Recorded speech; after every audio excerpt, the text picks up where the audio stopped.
What is going on, everyone, and welcome to a special 2-hour-long episode of r/entitled parents. Given that we are now 4 months into 2022, I thought I'd look back at this year so far and pick out some of my favorite entitled parent stories of the entire year. So, without further ado, sit back, relax, and listen to some of the top stories of 2022 from r/entitled parents so far. I have to study in a bathtub.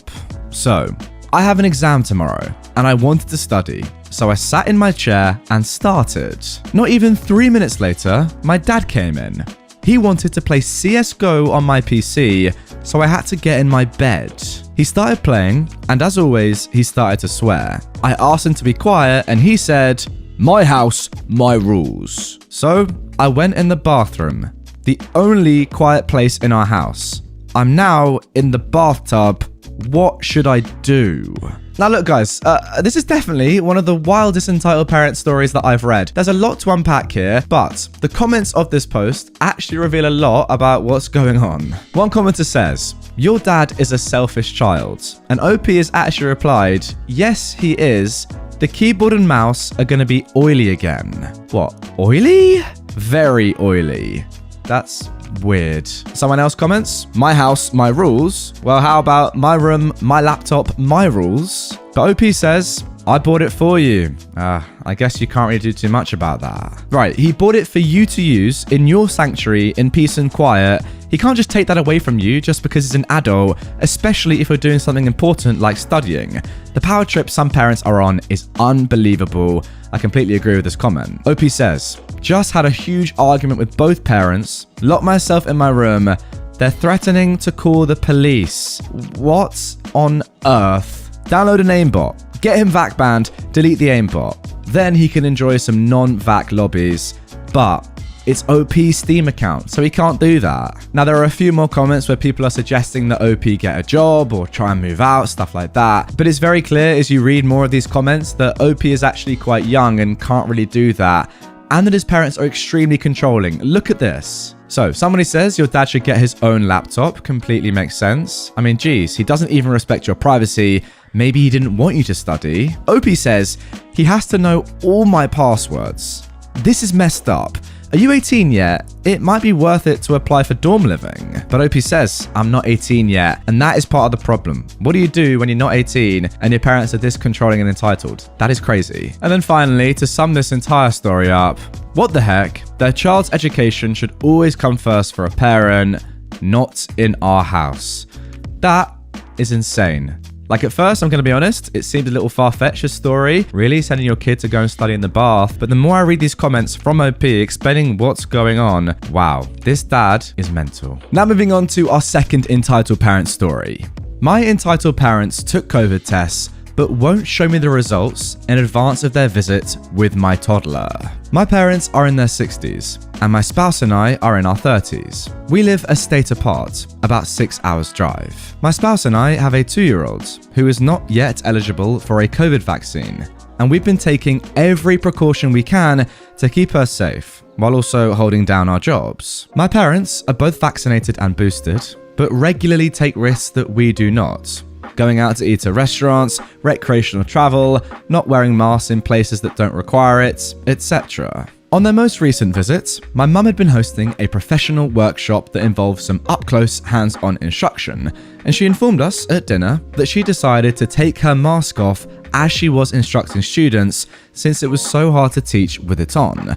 She said this as she held our kid on her lap and fed them food off her fork. My parents were due to visit today, and we'd asked them to get a PCR test beforehand to make sure everyone was safe, especially our kid. They went to get tests on New Year's Eve, complaining to us all the while about what a pain it was to go to an urgent care centre and sit for hours, potentially being exposed. They could have made an appointment earlier, since we've been planning this visit for weeks, by the way. They arrived at their hotel yesterday evening, and in the process of opening a discussion about plans for their visit, I texted them yesterday evening to ask if they could please send us copies of their test results. At 10 a.m. today, about 14 hours later, I received a long email from my mum, effectively saying, "No, we won't show you our test results. How dare you think that we'd make the trip here if we were sick? If you can't trust us to that extent, you shouldn't let us into your home anyway." Over the course of the next few hours, my wife and I both sent them digital copies of our recent COVID tests and emphasized that this was a pretty normal thing for people to be doing these days, and that we'd really like to see them, but we'd like to see the test results. Please. No dice. My parents have never been so insulted, can't believe that we don't trust them, etc. According to both my parents, yes, they have negative results, but no, we can't see them. I had a phone conversation with them in which I told them that I love them, explained that we're trying to look out for the health of our kid, and hoped they would reconsider. They claimed they would never have made the drive if we knew that we would ask them that. My mum cried. My dad was angry. In their own defense, they also brought up how risky it was for them to make the trip as older people, and the risk that I've taken traveling to other parts of the world.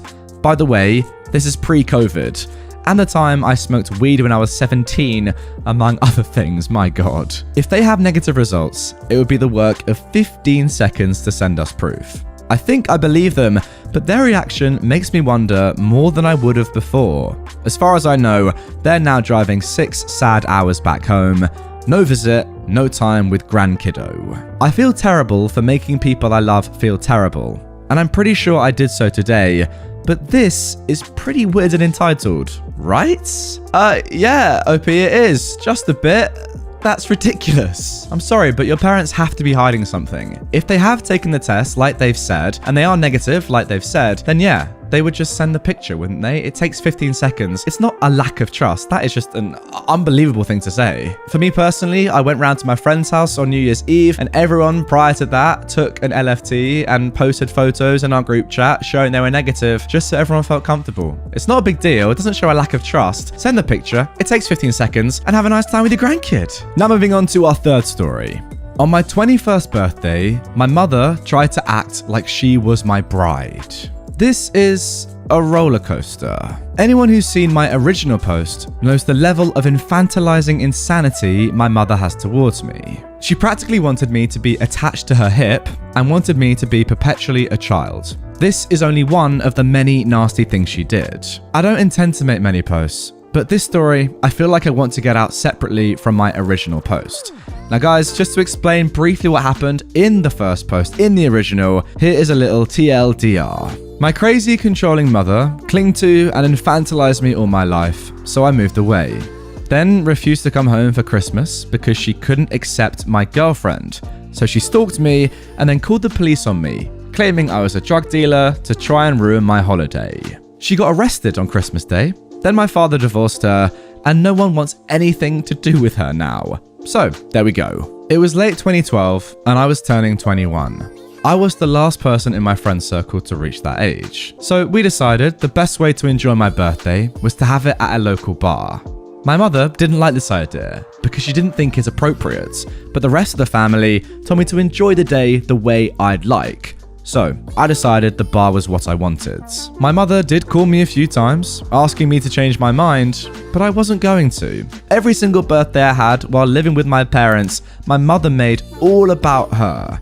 She always dressed up like she was going to extravagant parties and always made herself the center of attention. She hovered over me every time I blew out the candles on my cakes. And she had to be in every photo taken of me. I stayed living in my parents' house as long as I could stand it to save money. And believe me, I was saving every spare cent in a savings account. Now it was time for my 21st birthday, and I was determined to not let her ruin it or make it about her. One of my friends brought a small chocolate cake, and it only had one candle on it in the shape of a 21. Some of my favorite tunes were playing on the jukebox, and I was enjoying gin and tonic. Then my mother showed up.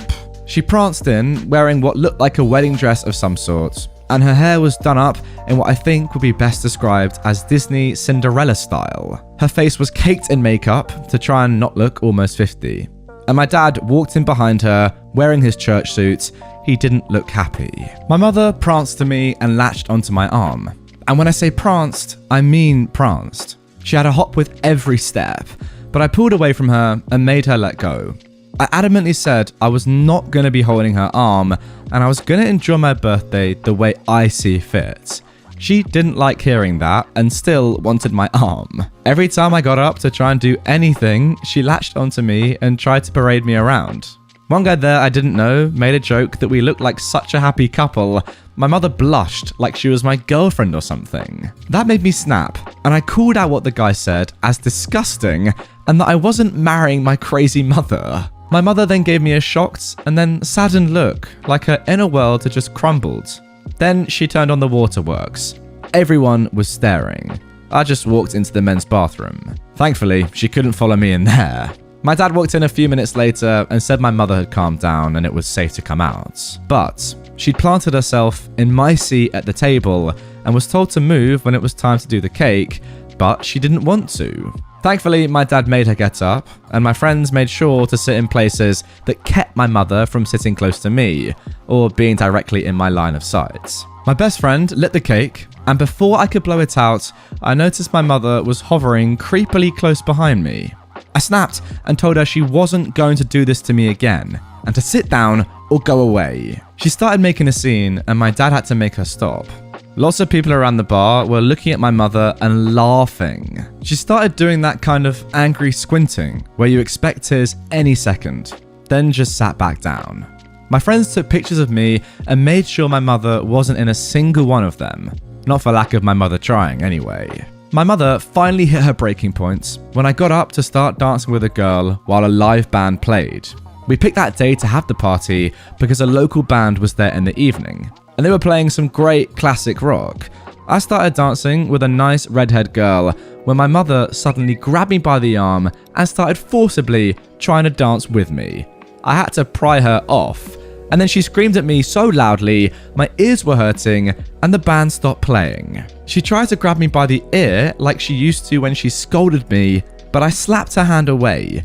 She screamed at me that I was embarrassing her on her day, so I retorted that it wasn't her day, it was never her day, it was mine. She yelled that she gave birth to me and that made it her day. I said that wasn't how it worked, and that this was my day and my day alone. And then my friends all backed me up. The band was even telling my mother off. One even called her a hag, if I recall correctly. Well deserved. Suddenly, she was looking everywhere at everybody, and you could see it finally click to her just how much of a scene she was making. I don't know if you've ever seen everyone in a bar go dead silent while staring at one person, but they did. And one of the employees just pointed to the door and told her to leave. The girl I'd been dancing with, seemingly on cue, also grabbed my arm and told me to just ignore my mother and have a good time. My mother then had a mental breakdown and ran out of the bar loudly, crying like a girl who just had her prom day ruined. My dad didn't follow. Instead, he just ordered another beer. The rest of the evening was a blast, because after the bar, we all went back to my best friend's house and played old video games. Drunk Mario Kart is surprisingly fun. The next time I saw my mother, she acted like the events of my 21st birthday never happened. And on my 22nd birthday, I celebrated the same way at the same bar. My mother showed up for that one too, but she didn't try and pull any of the same rubbish she did before. And she walked out in the middle of the party when I was dancing with my then girlfriends. Later that year, I moved away, and my mother hasn't attended any of my birthdays since. Alright, now, it's pretty clear that your mother is a crazy woman, but I don't really care. I don't want to talk about that. Can we talk for a second about Drunk Mario Kart, please? Because that is elite. Listen, if you've never played before, this is what you do. You get 3 of your pals and you sit down and you prepare for the race of a lifetime. Everybody gets a beer or any drink in front of them in a full glass, and what you have to do is before finishing the race, you have to have finished your drink. Now, whilst you're drinking, you cannot have your hands on the Wii remote or the steering wheel, whatever you use. You got to put it down, have your drink, make sure that's finished before you cross the finish line after 3 laps. If not, you forfeited. Now, the person who comes last, if you will do it correctly and finish your drinks by the time you cross the line, has to do a shot. And there you go. That is Drunk Mario Kart. Play it now and enjoy it. Parents try controlling my life and freak out when I take back control. My parents don't seem to understand what boundaries are. Since I was 11 years old, I've had problems with my parents. I'm now 18, so it's been well over 7 years. Well, on a particular day in December 2021, I got in a fight with my boyfriend. We weren't screaming at each other, but I was getting angry over stupid things and started raising my voice. My mother overheard the fight since she was near my room and decided to barge into it. Instead of asking what's wrong or what's going on, she started trying to get me off the phone. I declined and asked her to leave at least 3 times before shutting the door in her face as she wouldn't go. She then opened my door again and started to scream at me to hand her my phone. This is where I started to get annoyed, as I'm a grown adult handling my relationship. So I said no multiple times to her. This turned into a fight between my mother and I, as me handling my own relationship wasn't good enough for her and she wanted to intrude on it. As my mother and I keep going back and forth, my father comes into my room. Once entering my room, he proceeds to start screaming at me to hand them my phone.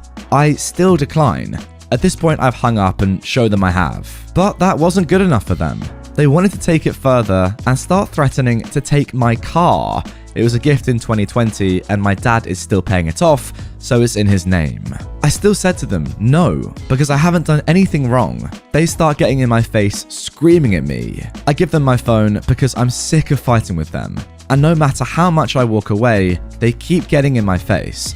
But since I didn't immediately hand them my phone, my dad tried reaching for my purse, where my car key was. I grabbed my purse. My dad and I fought till my purse broke, and he took my car key right then. I was then screamed at for around 30 minutes because I didn't hand over my stuff immediately to them. Well, fast forward a few hours, and we finally sit down to talk about what happened. For a little background context, my boyfriend overheard some of the argument with my parents and knows the past of what they've done, so he doesn't like them too much.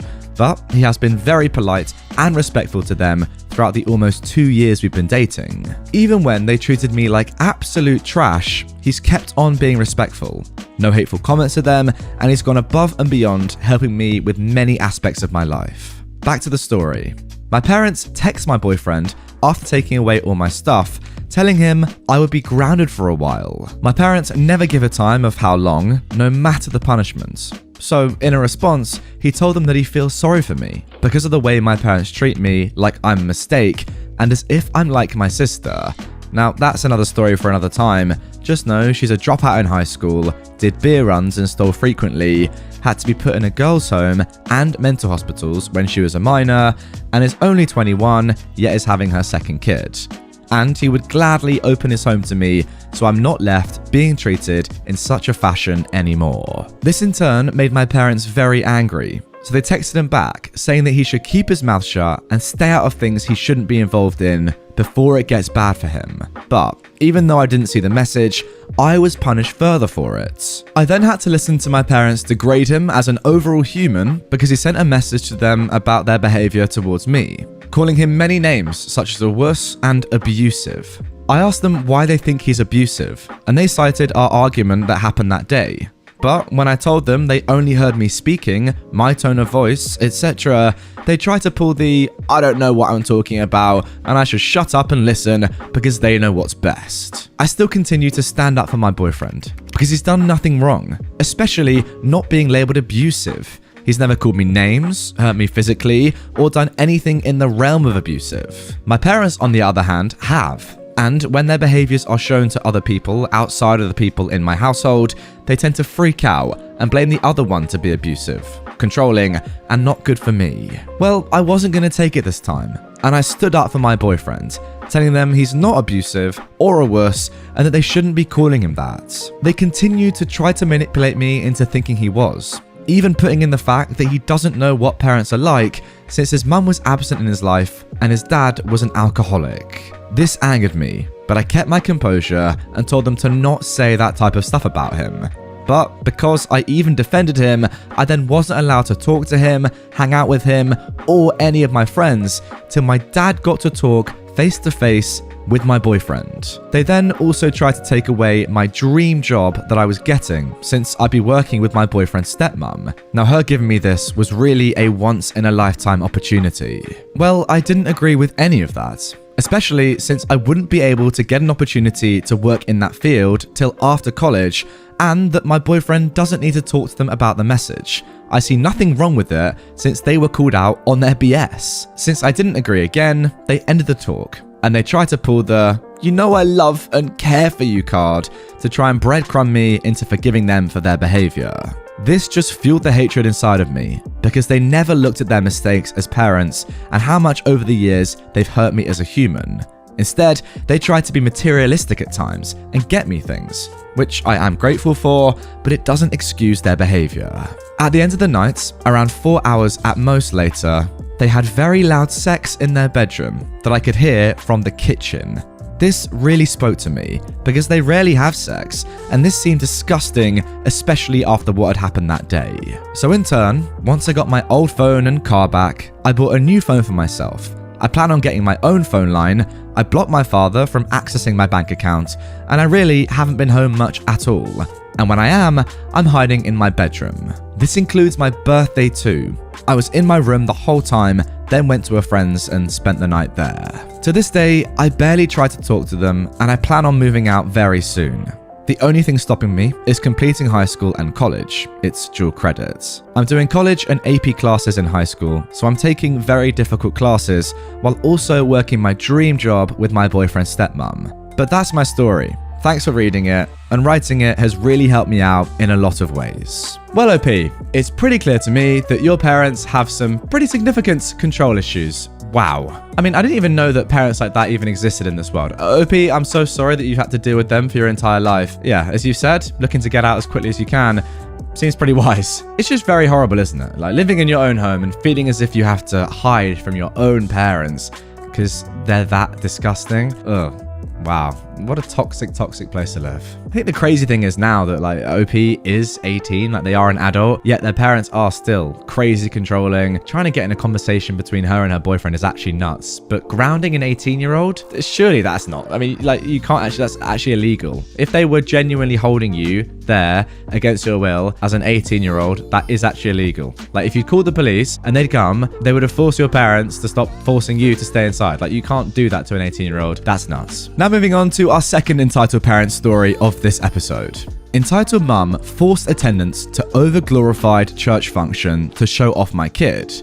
Gets embarrassed. This story always brings a smile to my face, and I figured I'd share some semi-lightheartedness and background as an icebreaker before moving on to the more frustrating experiences. While I have a decent relationship with my mother, she went through a midlife crisis where she hard transitioned from a bi-pseudo-pagan wild child to a straight-laced and evangelized social and corporate ladder climber. Many things were forced upon myself and my sibling, who is a couple years younger than me.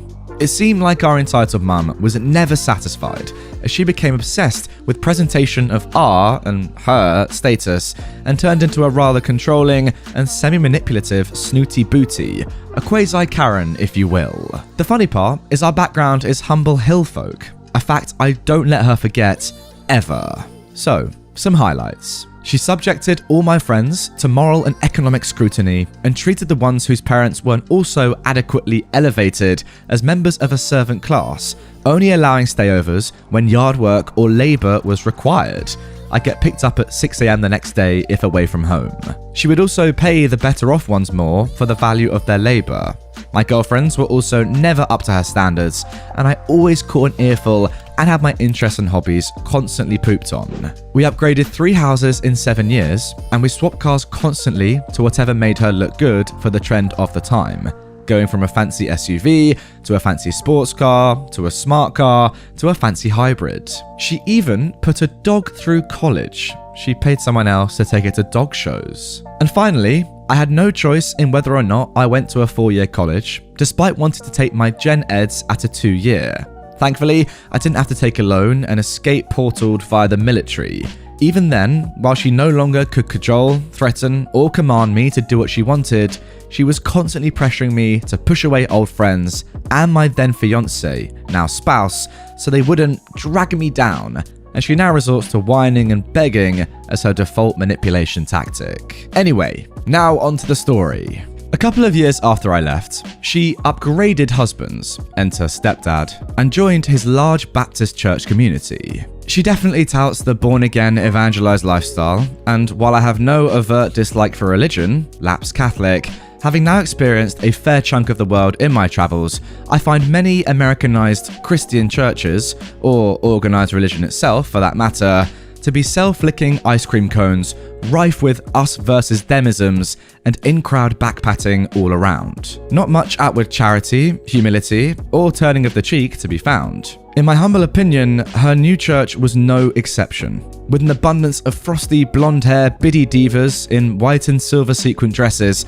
and shawls sitting up front, all around cattily judging and rumour milling away. Fast forward, still pre-COVID, and we have a kid, who's roughly 1.5 years old at that point, and we go home to visit our families for the holidays. My entitled mums and stepdad's church is putting on a holiday pageant, showcasing the nativity and life of Jesus. Lots of money thrown around, including an outdoor recreation of the Jerusalem market, a Roman court, a carpentry shop, and the manger with animals, all of which are fully costumed and propped. She first asks us if we'd like to go to it. We decline, as we have the kid and it's winter, have our own plans, etc. A drawn-out, cringe-filled discussion ensues, in which she admits to having already bought the tickets for us and hints the event as a partial condition to staying at her house for the visits. There may have been tears and begging involved at some point. We eventually acquiesce and attend the event, so much eye-rolling.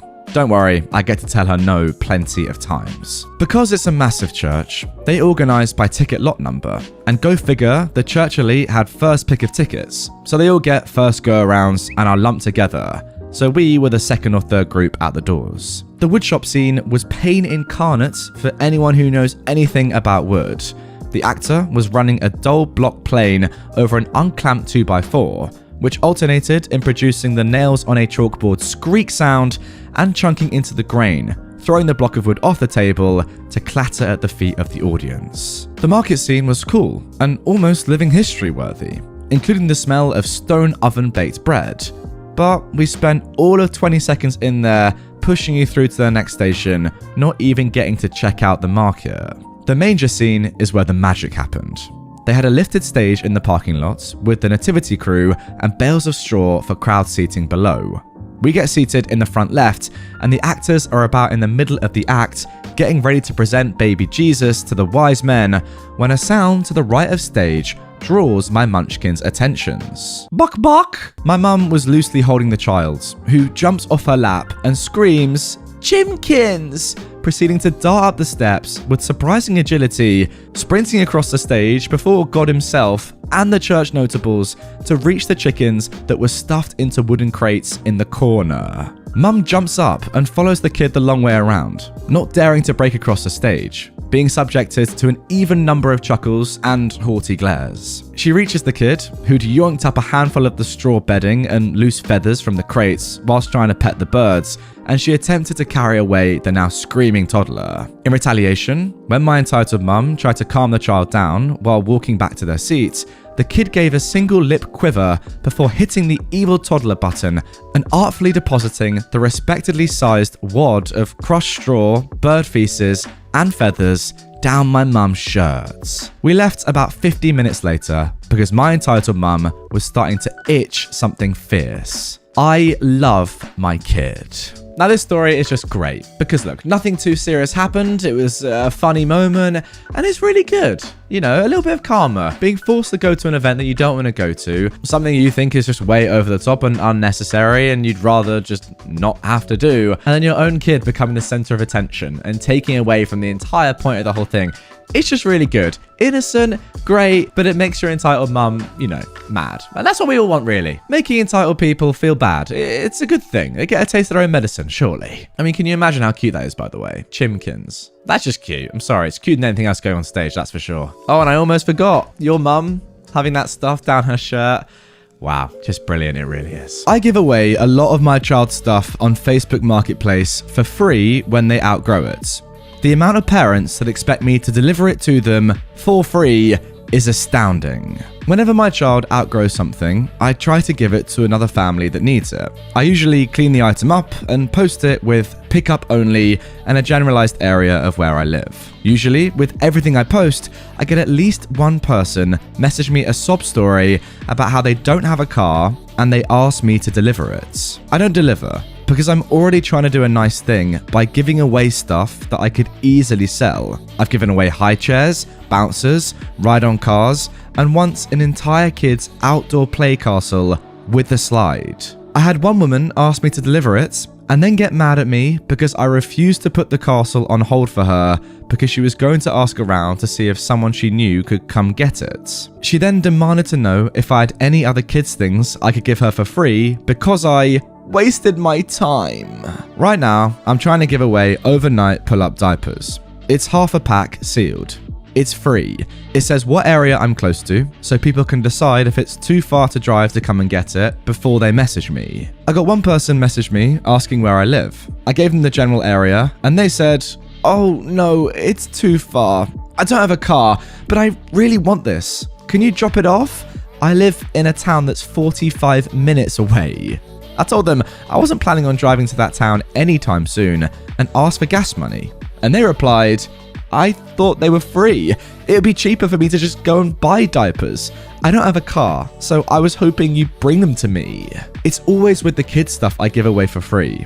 I'm tired of being treated like a butthole for not wanting to drive all over the place to deliver stuff for free.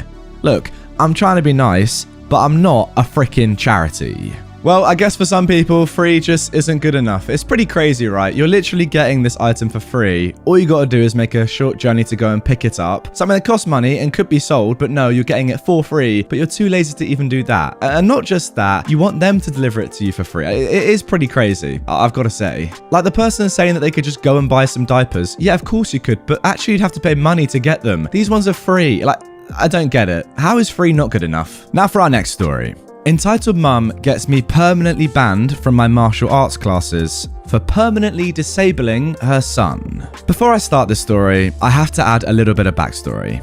I am a 19-year-old male, and when I was younger, 14, I used to do taekwondo classes.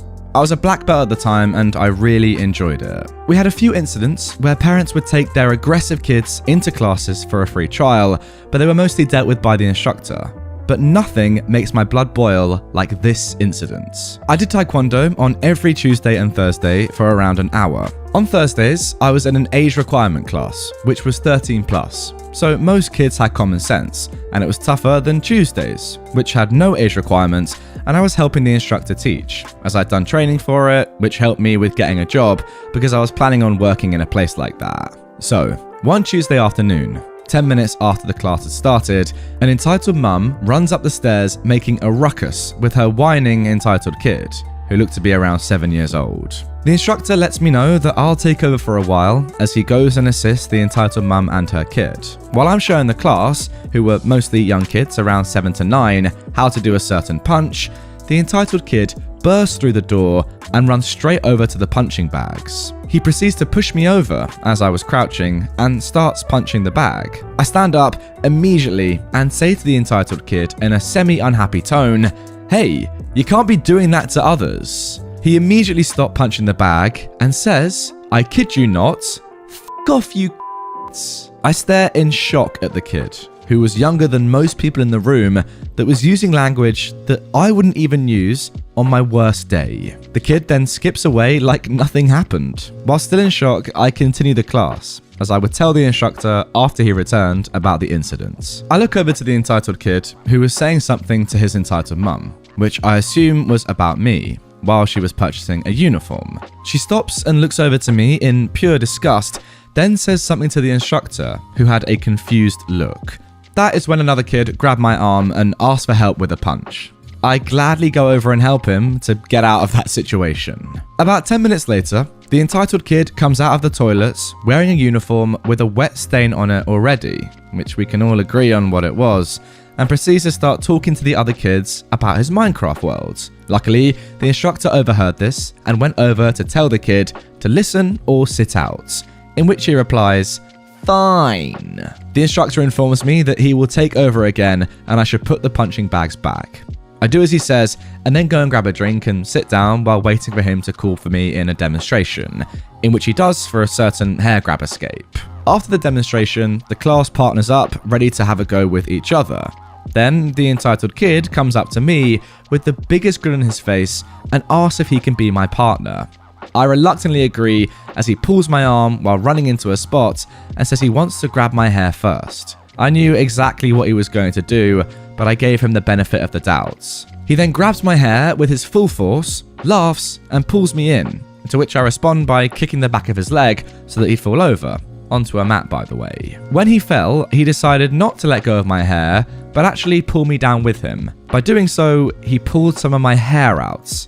So I yelled at him, saying, "Why in the heck would you do that?" At this point, his entitled mum looks over and says to me, "You little idiot, get the F off my son, you pedo." I start to stand up while holding my head, and the entitled kid starts yelling he can't feel my leg. The mum comes over and whacks me straight in the face with her handbag as the instructor comes up and yells at us to get out. I grab my bag and walk out the door with a giant bruise on my face. Now a bit later, as I wait for the bus, a car pulls up to me, and it's none other than the entitled mum and the entitled kid themselves. The mum says, "You'll be hearing from us very soon. My son is now permanently disabled and you're going to pay for all the bills." She then grabs a full water bottle and throws it at me, speeding off with her kid grinning.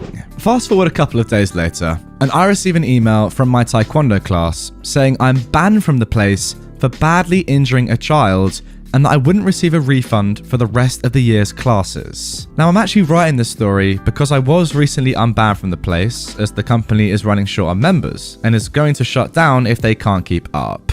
I hope you enjoyed my first story. Wow, so as I was reading that story, the whole time, pretty much, I thought I was gonna, turn the camera on and talk about this horrible entitled mum and her horrible kid. But in reality, that's actually not important. What's more crazy to me than their behavior is the fact that you were banned by your own taekwondo gym, whatever it's called. Like, that is just ridiculous. Like, I'm pretty sure your boss could see how horrible this woman and the kid was, yet he bans you because the kid pulls some of your hair out and the mum just straight up lies saying that the kid was permanently disabled. Like, get a backbone, lad. What are you doing? It's even more shameless that he then says, "You know what, actually, yeah, we're running low on members, I'm gonna unban you, come back."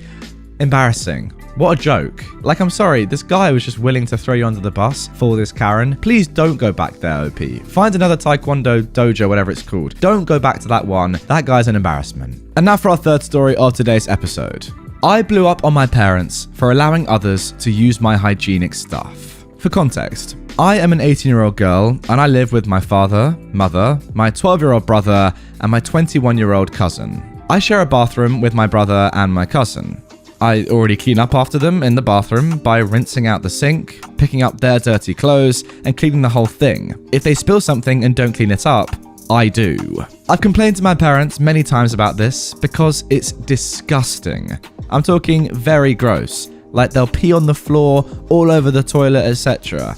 I don't want to clean up afterwards and I shouldn't be made to clean up afterwards. However, my father always puts the burden onto me when it comes to deep cleaning the bathroom and no one else. Like, I've asked them to clean it too, since they'll use the bathroom like me, but no, I'm the only one who cleans it. Well, recently I bought myself mouthwash to keep up my hygiene.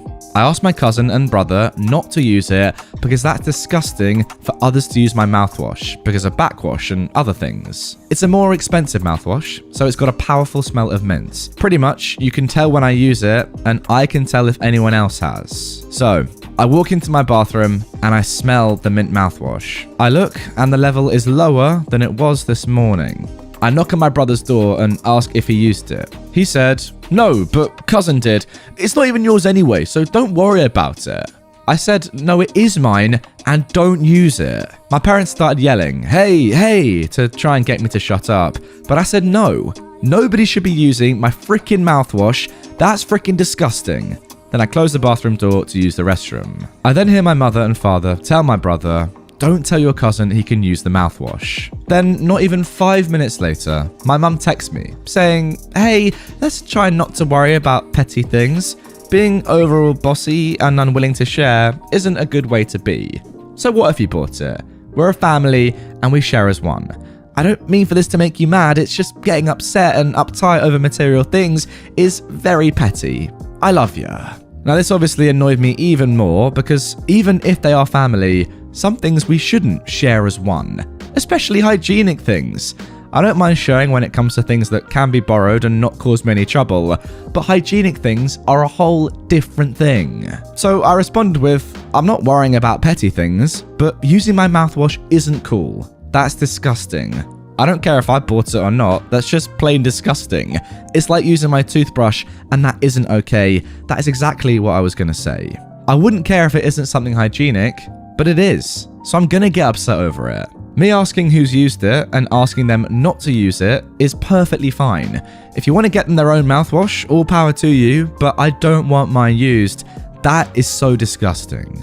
Mum never responded to my message, but I know I'll continue to be upset at her for allowing my brother and cousin to use my hygienic things. Oh, and also, some extra detail. I forgot to mention this earlier, but this is also what makes me even more annoyed at them. I have a heart problem of some sorts. I'm not sure yet, haven't got it medically figured out, but if I get sick with anything or have any diseases and stuff transferred to me by them using my hygienic products, it could cause me massive heart pain. Any added stress does as well. That's why I'm very serious about keeping my stuff to myself and communicating well on it. I can't afford to get sick, as it causes me worry of my heart. This problem's been going on for over 6 months now, and my whole family knows about it, but then they choose to do this sort of stuff and risk it with me. Wow, well that makes it even worse. The fact that in the first place they know how conscious you are over your health, but then, they also know about your heart condition and that getting ill will really have an impact on your life, a serious, very risky impact, and they still use your hygienic things? Yeah, that's pretty disgusting. Especially after you've told them. Look, don't get me wrong, I agree, you should share with your family the majority of things, that's absolutely fine. But stuff like, mouthwash, toothpaste, just, I don't know, anything like that, that's disgusting to share. It's also very, very strange. Don't do that, and don't force your kids to do that. Weird. My dad is driving me crazy while I try and grieve. So, my husband unexpectedly passed away just over a week ago. And to top it off, a week to the day of his passing, I got COVID. We have 5 amazing children together who are special needs, and I was blessed with 2 amazing stepsons. My dad, who is 81 years old, is a narcissist who's always believed he can control me. For example, he once threatened to have me placed in a psych ward even though I was an adult if I didn't do as he wanted. Due to this, I'm screening his calls during this period, and what calls we do have are small and brief. The other day, I was dealing with my husband's affairs, and I get an abusive voice message with him yelling at me that my phone doesn't work. Then today, he calls me, and I reassured him that even though I'm sick, I'm okay. He responds with, "You sound sad." Well, yes, I'm sad. My husband's gone, and I miss him. My dad replies, "Well, you can't be sad. You've got kids you need to care for." Now, this was not said in a "it will be okay" voice, but a get over it kind of way. I lost it. I yelled that I'm allowed to be upset, that my husband is dead, but yes, I know I have children to think of and that they are my priority. I found it so ironic, as he always put his second wife before his own children. The first phone call I'd had with him after my husband passed, he kept going on about how he was feeling and how this made him feel and what he needed to do. Mind you, he'd only met my husband back in August, and my husband avoided him unless it was to support me. I also found out he's been calling my brother, complaining that I'm not talking to him and how I'm neglecting his needs. I've rang his residence and support services and explained the situation and told them to step up as I'm stepping out at the moment. Get this bloke out your life. Like, who cares who he is? Why is he going on about his needs and all that rubbish? I mean, it doesn't matter. Why has he got no compassion? It's very, very strange. Like, your own daughter's husband has just died, your son-in-law, and you're like, oh, don't care, get over it, be there for the kids. Crazy that. Like, literally, I'm sorry, but like, the last thing you need right now is this guy in your life. Go no contact. It sounds like you're trying to anyway. Yeah, don't visit him. Tell him to F off. Wow, what a terrible person. Now for our next story. My mum threw away half of my clothes while I wasn't home. I am a 19-year-old girl, and my mum always tends to be overdramatic and entitled, often using the "I pay for everything you have and I can take it all away" argument if I try and disagree with her. But we recently got into a fight because I just couldn't keep my mouth shut. She's always nagging me to get rid of my clothes because I have a lot of them. Not a strange amount, it's just my closet is small and they don't all fit in there, and my dresser is also overflowing. But I pay for all of them and I love all of them, and they're not hurting anybody. Most of them are nice and pricey too. I grew up around my dad's family and they've always been lower middle class, so I never had nice clothes. Now, I buy myself nice clothes regularly because I love being able to afford them and I love wearing them. My mum, however, says I don't wear all of them and need to get rid of half of them, which is hypocritical because she spends hundreds of dollars a month on clothes and also has more than she could ever store or wear. Lately, I've been working a lot and doing school, so my room has gotten a little messy. I decided to clean it and noticed that I was missing a ton of clothes, some stuff that I loved and wore all the time. I was able to write a list of specific items I was missing and everything. I told my mum about it and she said, "Wow, that's crazy. We'll have to look for those tomorrow. They're probably somewhere in the house." A few nights ago, she was at work and I was looking for a shirt I wanted to wear to a party. I couldn't find it anywhere and I was getting stressed, feeling like I was going crazy because all my clothes were gone and nobody knew where they went. I asked my stepdad about it and he told me that my mum had gone through my room weeks prior and bagged up a ton of clothes indiscriminately, saying I'd never notice and that I had too many and that I should have listened to her when she said to get rid of them. He told me she made him take 2 bags full to Goodwill while she was bagging up another.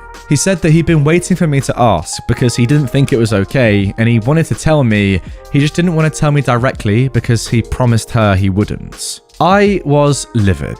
I went through her room to see if there were any left and I went through the entire house. Nothing.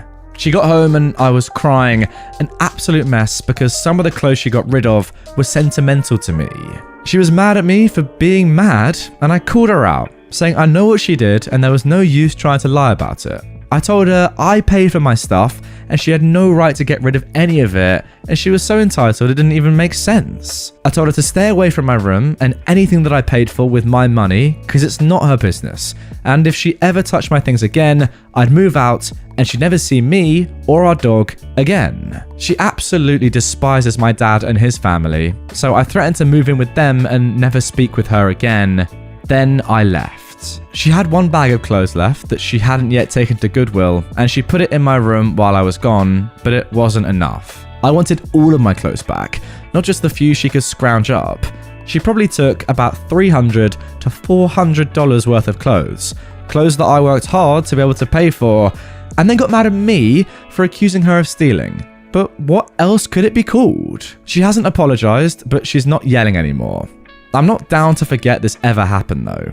I told her it's not her business what I do with my money and she needs to butt out, and I expect an apology. Nah, I'm sorry, OP. You deserve much more than just a little trashy apology. You deserve $300 to $400, or actually even more, because some of the clothes that your mum has given away are sentimental. And you can't really buy that, can you? It doesn't have a price. So look, if I were you, I'd be asking for $500 at least from your mum to pay for all the clothes that she's just got rid of for no real reason. Like, what actually is she doing? It's very strange, and as you say, very hypocritical. I would say though, try and find your clothes. Like, they're in a Goodwill's, right? Try and find your local one. They may still be in there, or at least some of the clothes will be there. You can buy them back cheap, but definitely get money off your mum. An apology is not good enough. She is an absolute cow. What is with this woman? Also, your stepdad's a little rat, by the way. It's a bit harsh, but he is. Why is he said he knew he was in the wrong, right, for taking the clothes to Goodwill, but he still did it. Like, is he just absolutely whipped by your mum? Clearly he is, but a bit snaky. Come on, lad, expected better from you. The mum's crazy, but you saying, "Oh yeah, sorry, I was gonna ask you, but I didn't because I didn't want to upset your mum." You're a pal. That is all you are, and that's all you'll ever be. And now for our third story.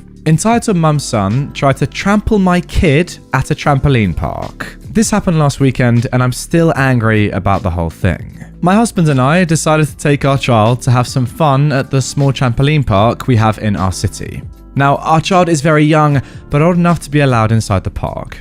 It's important to know that there is a small area for smaller children, but all areas of the park are clearly marked with height requirements. Not once did we take our child out of the designated areas for them. One area of the park had these smaller trampolines all next to each other. One cool feature was they had trampolines against the walls so people could really bounce around. One important rule was only one person was allowed per trampoline, and you're not allowed to bounce in another person's square. This is important. The park is semi-busy, and we picked the far corner of the park to take our child to bounce. My husband is bouncing with our child, and I'm just hanging back taking pictures and videos. I've got bad knees, I don't do well on trampolines. Here enters the entitled kid. This boy is bouncing around all over the place, screaming and yelling. Yeah, look, it's a trampoline park, but this kid was freaking obnoxious. His mum, the entitled mum of the story, was just sitting on a bench, playing on her phone and hardly looking at her kid. The boy was constantly going into others' personal spaces, cutting lines to the fun obstacle courses, and even pushing kids out of his way. I saw an employee try and talk to the entitled mum twice, but she just seemed to ignore her. Why she wasn't kicked out then and there, I have no idea. The only reason I even saw all this was because the boy and his screaming was pretty hard to miss. My husband and child are having a ball bouncing around. My child is laughing and content to just stay in their little trampoline square. My kid didn't even care about bouncing into other squares. Now, here is where the entitled kid messed up. The boy begins bouncing around the small trampolines, not looking or caring about anyone else in the area. He cut into several other people's areas, constantly breaking the rules. I'm angry. It wasn't my intention to be a Karen about it, but I found an employee and told them that I'm scared for my kid's safety, as well as the other kids in the area. Then I heard the screaming.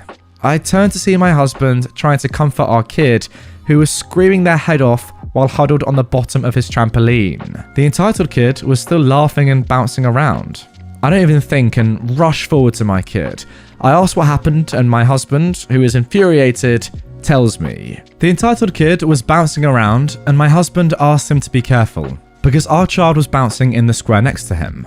Well, the kid ignored him and jumped right into the same square. My kid went flying into the air and fell hard onto the trampoline. The entitled kid laughed and continued bouncing around. Had our child not been hurt, my husband and I probably would have tried to kill the kid. The employee, also angry, rushed to the entitled mum, who was still sitting down, ignoring her own kid. I couldn't hear what the employee initially said, but the entitled mum stood and clearly looked angry. "Why the hell do I have to leave? My son's done nothing wrong." The employee replies, now loud and very angry. "Your kid's been breaking the rules ever since he started bouncing. We should have made you leave earlier, but I was too nice about it, and I tried to give you the chance to parent your kid. Now he's hurt another child. You need to take your son and leave now." The entitled mum looks in our direction, and I'm glaring as my child is still crying in my arms. "That kid is too young for this park anyway. Those parents should have never brought them here. That child is within the height requirements for the park. Enough is enough. Take your son and leave before I call the police," replied the employee. There was a lot more cussing out of the entitled mum, but she ultimately took her now screaming and crying kid and left. Unfortunately, our child wasn't really up for bouncing after that, so we decided to leave. We were at that park for less than 30 minutes. The employee did come over to apologize for not making them leave earlier, and she gave us vouchers for free entry next time we want to come and bounce. Our child is okay. A couple of bruises, but nothing major. McDonald's and ice cream made them feel better. But I hope I never see that entitled mum and her kid again. If I do, I'll probably try and strangle them. Look guys, those of you that know me well will know that I'm not the biggest fan of murder, but in this case, it seems very reasonable and logical. Get it done. Get these guys out of here. I mean, wow. One comment here says, super glue the hands to her phone and her butt to the chair. Yeah, that seems reasonable as well. Entitled lady calls me the R word. Instantly banned from the only 2 stores in our town. Growing up, I struggled a lot with math. I just couldn't make it work, and as a result, I was often called stupid, useless, and the infamous R word by my tutors, and often locked in a room by myself during math class, so they didn't even have to deal with me from 1st to 10th grade. This obviously had a negative effect on me.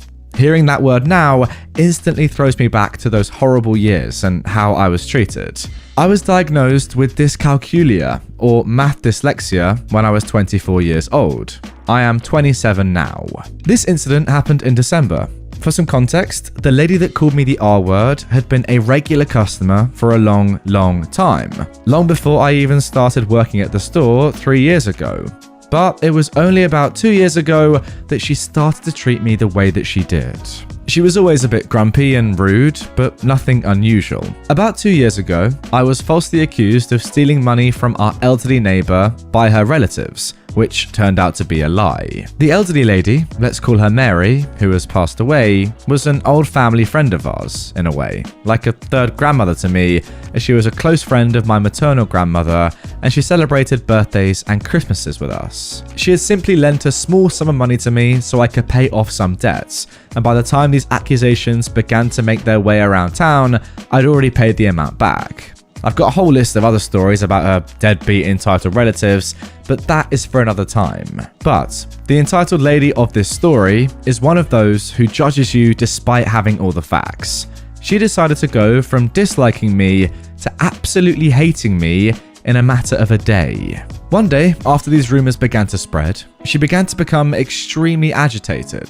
For instance, if I asked her if she wanted a receipt, she would roll her eyes and snap, "Of course, I'm a regular here, and you know I always want my receipts when it comes to the likes of you."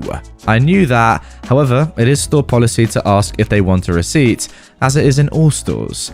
She also cussed me out for being too kind to a child who had gone into the pick and mix and taken some candy, and proceeded to cuss out the mother, telling her, "We're in the middle of a pandemic, but I guess you wouldn't know that wherever you're from." The woman was a woman of color. Not that it matters, but it seemed clear to me that she said it with racist intent, and she reported me to the boss for not taking it seriously enough. I did take it seriously. I talked to the mother, who then told her son why that was not an okay thing to do, and I shut down the pick and mix to clean it out and sanitize it. The entitled lady would also not acknowledge me at all, even if I said hello to her at the store, keeping her head down and avoiding the area that I was in. Not that it bothered me that much. In fact, I found it a bit amusing that my mere existence would trigger someone so bad for no legitimate reason whatsoever.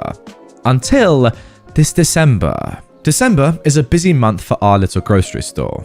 The only one out of 2 in our town, and of course, it was a hectic day with a lot of customers. I had already been at work for a few hours when this entitled lady came through to the checkout. I processed her groceries, and at the end of the transaction, I asked her if she wants the receipts. This is how it went down. "Would you like the receipt, Mom?" She looks me dead in the eye. "I have a question for you." "Yes, Mom?" "Are you just dense, or are you completely I was actually so stunned, I just stared at her for a moment. Before I could react though, another sweet old lady snapped at her. "What kind of language is that? How dare you? I'm a regular at the store. She should remember who I am and my needs. It doesn't matter if you're a regular. It's her job to ask. It's not her job to be spoken to like that. I don't trust her. She stole money from Mary."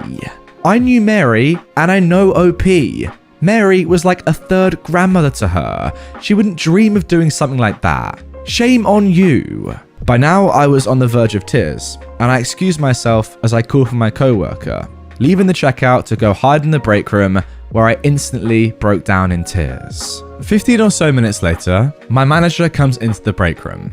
I tell her my side of the story and how the woman behaved in general towards me. She then tells me to take the day off to calm down and talk to my therapist, and said that she would find someone to cover my shift. She knows my history, and she was actually the one who suggested that I get tested for dyscalculia when I started working for her, and to not worry about the entitled lady. It was my last shift of the year, so I didn't hear what had happened until I came into work just a few days ago. I was told that the woman had been banned from the store. The sweet old lady, plus a bunch of other witnesses in the line, had testified to my manager about her outburst and were outraged. This allowed her to go to higher ranks to have the woman banned indefinitely. The other grocery store up the street from us caught wind of the incident and decided to ban her as well. Apparently, I wasn't the only store clerk who she terrorized in the area. The entitled lady now has to drive for over an hour to get to a grocery store. Well, at least this story had a very positive ending. It's a shame that you had to be terrorized for this to happen in the first place, OP. But now, think of the inconvenience for this woman for the rest of her life if she decides to stay in the area. 1 hour drive, return trip, just to get groceries. That is terrible. Very much deserved, but terrible nonetheless. I also love that other people in the store stood up for you. It would have been so much easier for the sweet old lady not to say anything, but you know, she was super brave, stood up for you and for people in general, I guess, in a way, or people with dyslexia, dyscalculia, stuff like that, and put a foot down and say, you know what, you can't say that. That is wrong. You're a disgrace. Get out of here. Now moving on to our second post. Now this one comes from r/entitled people.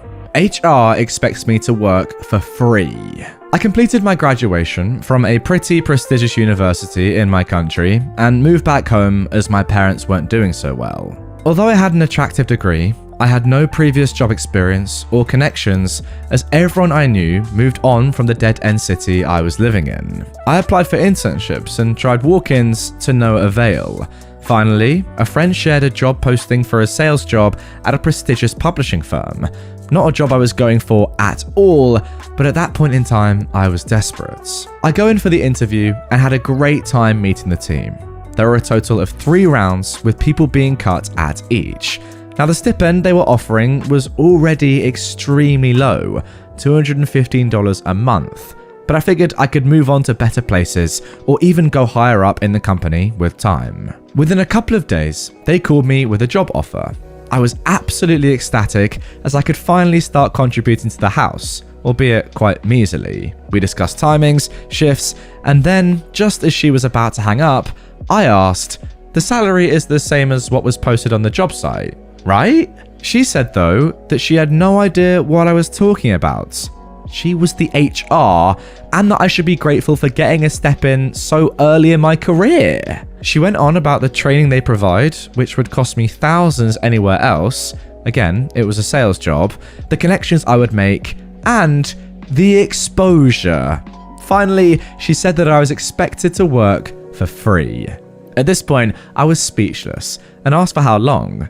She said at least 6 months until I could prove my mettle. I politely said no, and the floodgates came loose, with her calling my generation entitled, how we didn't value work, expected to be given everything on a plate, etc. At this point, I simply hung up. She called me a couple of times more, but I ignored them, until she called me a third time, offering me $100 a month. I said no, more yelling, I blocked her. A couple of months later, my uncle, who lived in the national capital and had a business, decided to open a chain in the city and recruited me to help around the business and learn. And yes, he did pay me, much more than I deserved, to be honest. I also updated my LinkedIn profile. A few days passed by, and my uncle called me to the office, turned his desktop around so I could see a message. It was the HR woman from before, messaging my uncle about how rude, unprofessional, and destructive I was, and how I left them hanging, costing the company valuable resources. I was speechless, and after I told him the whole story, we had a good laugh. Needless to say, I blocked her from my LinkedIn after that. Alright, so let me get this straight. 3 rounds of interviews for a sales job in which you're expected to earn $0 for 6 months. That is ludicrous. What's even crazier is that they said initially on the website that you would be getting money. Now look, don't get me wrong, it wasn't a lot. It was what, $250 or something per month. The maximum they went to was $100 a month. What's that? $25 a week, about $4 a day. Is that enough to live on? Are you joking? Now look, I don't want to do even more maths here, but I will. Because say you were working 9 to 5, 8 hours a day, that would be 50 cents per hour. That is less than you would get from walking around the streets of the city and looking for coins on the floor. Are you sorry, that's ridiculous. Hey, I gotta say, by the way, thank God it was your uncle's company who you were working for and not some other company who may well have believed what this woman was saying. I'm sure if she's coming from a reputable company like the one she works for and is the head of the HR department, that would worry me as an employer. But wow, the fact that she is just going on a tirade trying to cancel your entire career, terrible. Lucky though that your uncle knew you well enough to know that was all a load of rubbish. Good for you for not taking the job. Now moving on to our third post. Neighbor lets herself in while I am home alone. I was, to my knowledge, alone and taking a shower, as my parents had gone out to run an errand. I had the window in the shower slightly ajar so that I could hear when my parents pulled into the driveway and opened the front door. About 5 minutes later, I heard the front door open and shut. My first thought was, oh, my parents are home, and I continued my shower. Foolish as I am, I didn't think twice about the fact that I didn't hear the car pull in. I finished not long after, and I walked out the bathroom fully clothed, thankfully, and began skipping to the living room. Then, on the couch, seated, was a middle-aged woman who I definitely didn't know, drinking some of my older sister's juice, meaning she'd been in our fridge unconsented. I was a bit too stunned to speak. Not scared per se, as this woman looked harmless and appeared to be unarmed.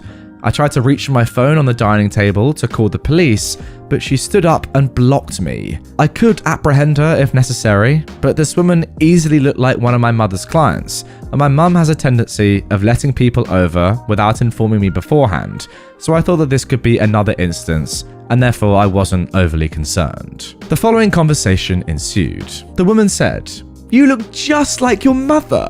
I look nothing like my mother. "Oh, but you have your brother's eyes." "I don't have a brother." "Ah, then you're your father's daughter." "You would know better than me. I haven't seen him in 5 years." Now this was false, but I wanted to see if she knew this. "Well, who are you?" "Yeah, that's my question. Why are you in my house?" "Your house? You're a child. Don't speak to me like that. Where are your parents?" No joke. This woman really had the audacity to say this. "That is none of your concern. Now kindly leave before I call the authorities." What kind of people raise such a snobby b****? "Excuse me, mind your manners in my home. Move aside, please." I step around her and brush her with my shoulder as I grab my phone. The woman begins banshee screaming that I've assaulted her by shoving her aside. I get my phone out to call my parents when I then hear the garage door open. I thank whatever Lord there is and rush to the door. I run to my dad and started babbling about the strange woman who trespassed into our home while I was showering, and less than 20 minutes later, cops are pulling up to our home and the woman is escorted to the station. My dad actually told her to stay put if she didn't want him to press any charges. We then find out that she is our new neighbor, and this was her attempt at getting to know us. I am mortified and express my opinion to my dad that he should press charges. After a quick look at our home security cameras, our case was proclaimed valid and my dad is pressing charges. I don't know the mechanics or specifics of it all, but I'm happy he took my opinion into consideration. Now guys, I reckon the majority of you right now are thinking the same thing as me. OP, why didn't you just lock the door? But look at this comment, I'll put it up on screen right now. OP has edited and left this. I see the same comment that the door was not locked. It was. I swear, I made sure everything was locked before I got in the shower. We have a very quiet lock on our front door, but a very creaky door itself. That is why I heard the door open. I honest to God have no clue how she undid the lock. I'm sorry if I implied that I had left the door open, but no, that wasn't the case. My dad would never allow me. So with that all being said, answer me this, guys. Comment down below if you will. How on earth did this woman get in the house? Through the door, we know that for sure, but how does she unlock it? Unless OP actually left it unlocked. But what are the chances of that? I know that I wouldn't do that. My parents are big on locking the door as well, as parents probably should be. And I know that there's a very small chance that on the one occasion I would leave the door unlocked just forgetting it, somebody would walk in. It's too much of a coincidence. This woman must have done something. What do you reckon she did? How do you reckon she got in the door? Please do comment down below. With that all being said though, she's definitely very crazy. I think we can all agree on that. That's weird. Entitled mum jumps to conclusions, thinks girlfriend is pregnant, and has epic meltdown. This is a retro one from the late 90s and the days of prevalent landline telephones. I, a 19-year-old man, was home with my parents over Christmas break from college. My girlfriend, who was 18 at the time, was a freshman and I was a sophomore. My home was a 3-hour drive from our college. Our school conducted sorority rush for freshman women who chose to participate at the end of Christmas break, so she had gone back a few days early to go through the process. My girlfriend and her friend group all targeted a single sorority where they wanted to land and decided to pursue that when the time came. It was, to my immature 19-year-old mind, the best sorority. I'd already gone into a fraternity a year earlier when I was a freshman. As was the case in those days, she called every night during the process to tell me how it had gone. I knew she'd definitely call on the 4th night because that is when they found out which sororities gave them bids and then they had to choose. So she calls the house line and my entitled mum picks up. My entitled mum was unaware that my girlfriend was going through rush.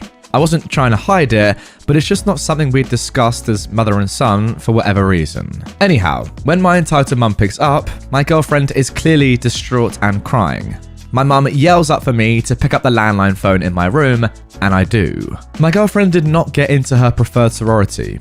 She received bids to all of the other good ones. I know this seems stupid, vapid, and privileged as an adult, but to an 18-year-old, this can seem like a terrible event. She was sobbing and looking for comfort. As we're talking, my entitled mum comes rushing into my room, screaming, "She's crying! Did you get her pregnant? Is she pregnant?" My mum then proceeds to kick me and tell me, "You've ruined my reputation and our family's reputation." So I have a sobbing girlfriend on the phone and an entitled mum who is absolutely losing her head, trying to literally kick my butt behind me. I hung up the phone, told my entitled mum to get out and that it was nothing as substantial as an unplanned pregnancy and to GTFO my room, which she did in embarrassment. I then called my girlfriend back, consoled her, helped her plan which sorority she wanted, and then turned my attention back to my entitled mum.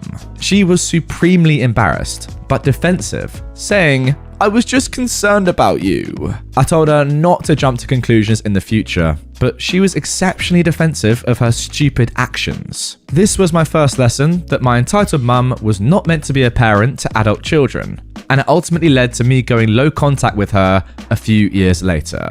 Yeah, your mum's a bit weird, mate, is what I will say off the bat. I'm not sure how she's reached that strange conclusion just from hearing your girlfriend crying. Like, come on, there are other things to cry about that aren't as serious as this. I don't really understand why her mind just jumped to that, but hey, it did. And clearly she is enough of a problem as a parent. The OP is just like, you know what? Nah, I'm happy to take care of myself now. We'll go no contact. Thanks. I'm kind of done with you. It's just weird. Like, there could have been a million other reasons for your girlfriend to be crying, but no, she's pregnant. Why? I don't understand. Now moving on to our second story. Entitled mum accuses me of trying to poison her baby by purchasing a gallon of store brand milk. The Northeast had a delightful form of winter weather last night into today, resulting in a nice 2-inch thick glaze of ice all over everything. I set out after dinner with the goal of clearing the driveway, and that rapidly proved to be more trouble than it was worth. So I settled for clearing out a path on my car to turn around in because it needed to be plugged in. Doing that much nearly killed me, but I got it done.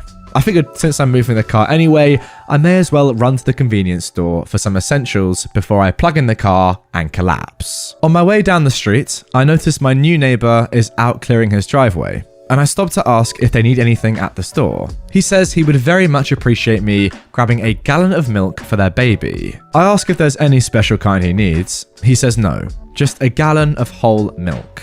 I tell him no problem and proceed on mission. Getting to the store was only dicey in a couple of spots, because 2 inches of ice makes everything more fun. I run in, grab what I need and the gallon of milk, then make the trek back home. I stop in front of my neighbor's house, milk in hand, and see no neighbor. I figure he's around back or something, so I walk up their icy steps and knock on the door. My neighbor's wife answers the door, and I hand her the gallon of milk.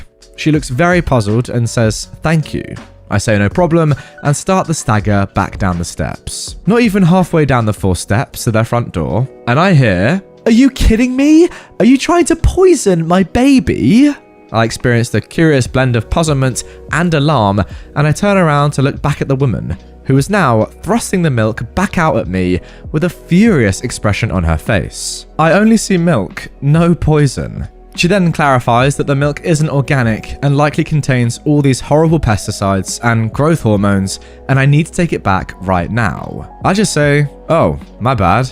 Grab the milk from the woman and get back into my car and finish the drive home. If it entailed more effort or cost me more than $3, I probably would have gotten angry about it. But it's not worth getting mad over people's BS, so I mostly shrugged it off. I just divested myself of all the snow gear, took a shower, and demolished a bowl of cereal in front of the TV. Right around when I was comparing the merits of not moving versus getting up to refill my bowl, my people proximity detectors went off. and started balking like crazy. In between balks, I could hear a rather timid series of door knocks. Well, that solves the debate, and I managed to get between my dogs and the door and opened it to see a sheepish-looking lady neighbor, literal hat in hand. Her husband is standing on my walkway with a baby in his arms and a ferocious thundercloud riding his brow. She starts to explain that she thought I was a grocery delivery service. She didn't recognize me in the hat with a red face, and she's very sorry, and they very much need the milk, and here's $5 for my trouble. I tell her she can keep her money and she's welcome to the milk, but I had a little bit of it to go with my cereal. I'll go and grab it right now. I shut the door in the interests of my fuzzy alarms not bowling through the door to greet their new best friends, deposit the bowl in the sink, and grab the gallon of milk. On the way back up the stairs, the bad idea fairy wraps me firmly on the head with his wand, and I pause to grab a Sharpie.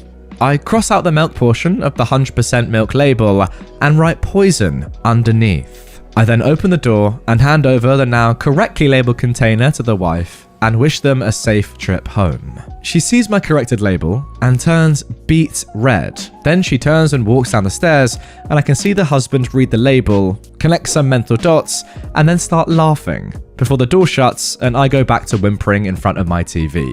It'll be interesting to see how they are moving forward.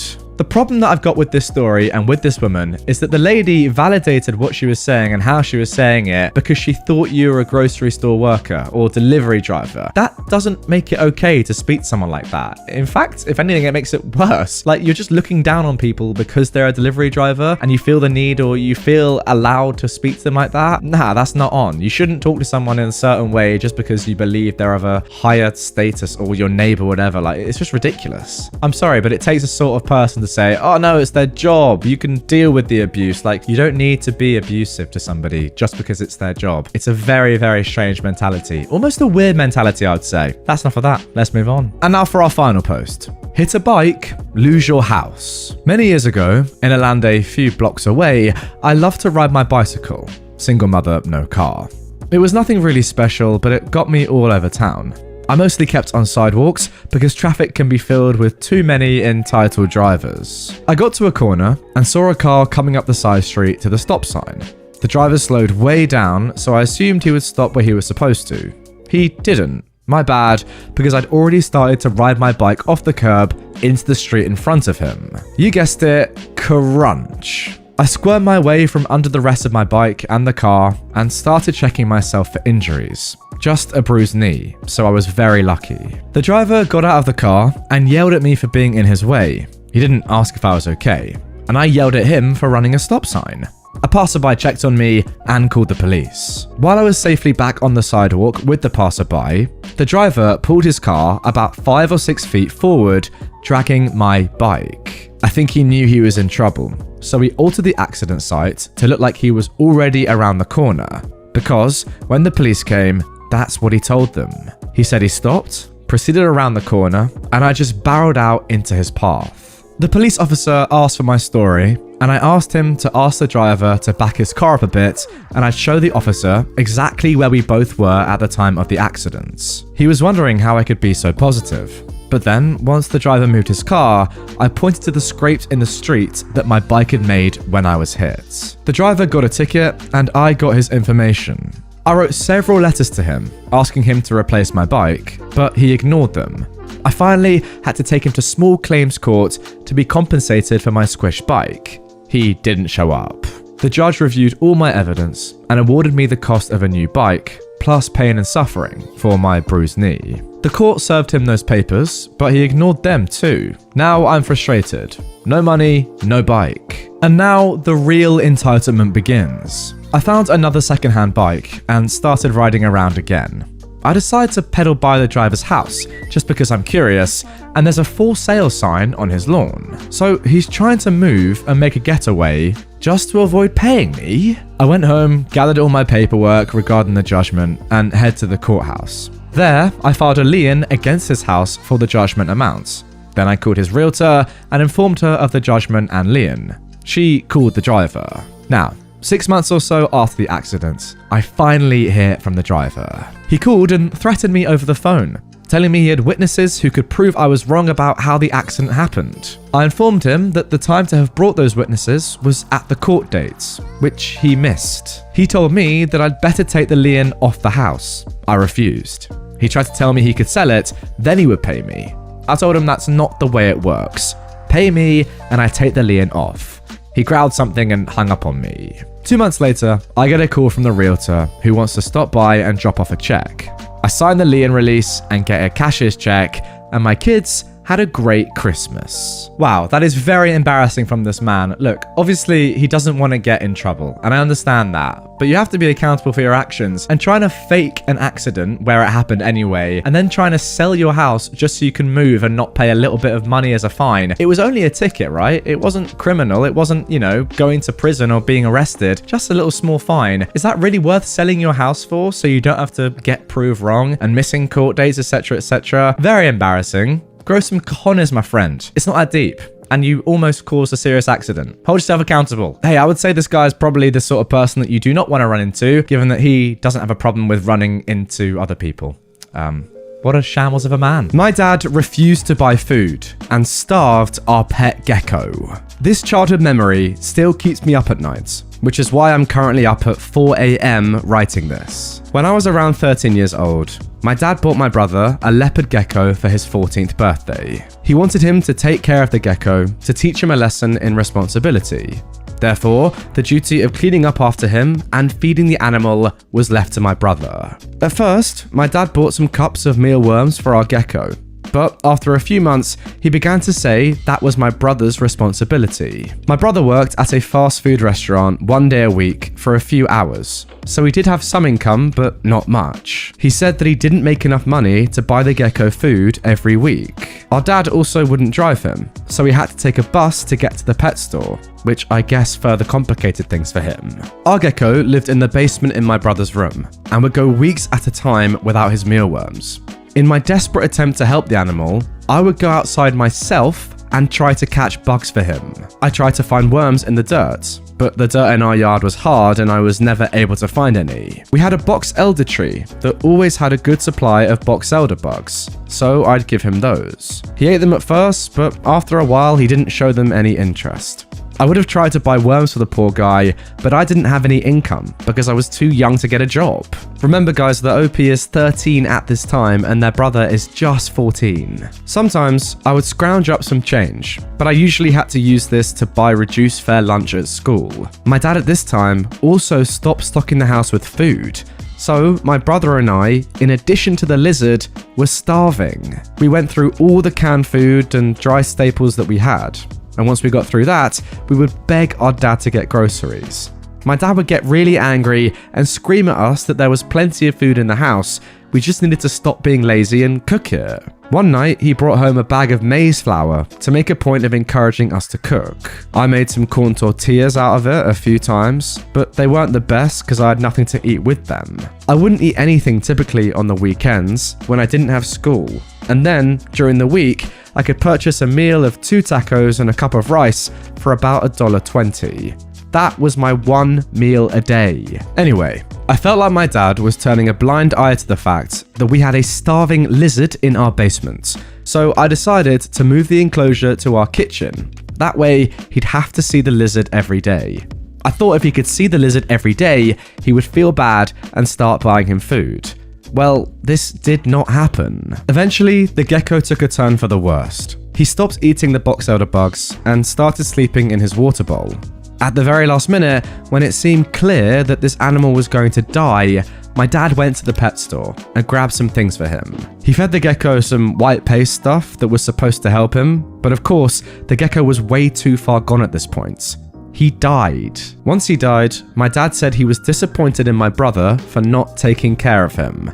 I'm still traumatized by what happened. I feel an immense amount of guilt for not being able to do more. I wish I tried to advertise the gecko online and sell him to someone who would take care of him. I wish I tried harder to find bugs for him to eat. I wish I tried to take him back to the pet store and ask them to take care of him. I wish I thought of calling the Humane Society and surrendering the gecko. I worry that the box elder bugs I gave the gecko may have hurt him, because I read that outside bugs can have mites and parasites. I also worry that moving the gecko from the basement to the kitchen may have put him in an environment that was too cold for him, since the basement stayed warmer. I looked up all the essentials when it comes to taking care of a gecko, and I feel awful about the enclosure my dad had for him. He only had a small heating pad on the side of the tank to keep him warm, and I'm sure that didn't keep the temperature high enough for him. I always feel sad now when I see geckos. Rest in peace, Steve. I'm so sorry for the life my family took from you. You deserved so much better. Honestly, guys, stories like this are just so sad to read because I don't know how old OP is. They don't mention it in the story, but to feel this way still, to feel this guilty so many years later, probably, when really none of this was your fault at all. I can say that as somebody objective looking at this from afar. This is all the fault of your dad. Like, you feeling guilt is such a shame because you tried your very best. Like, you know, you did everything that you could think of at the time. You even went outside to find bugs yourself. Dig for bugs for your gecko.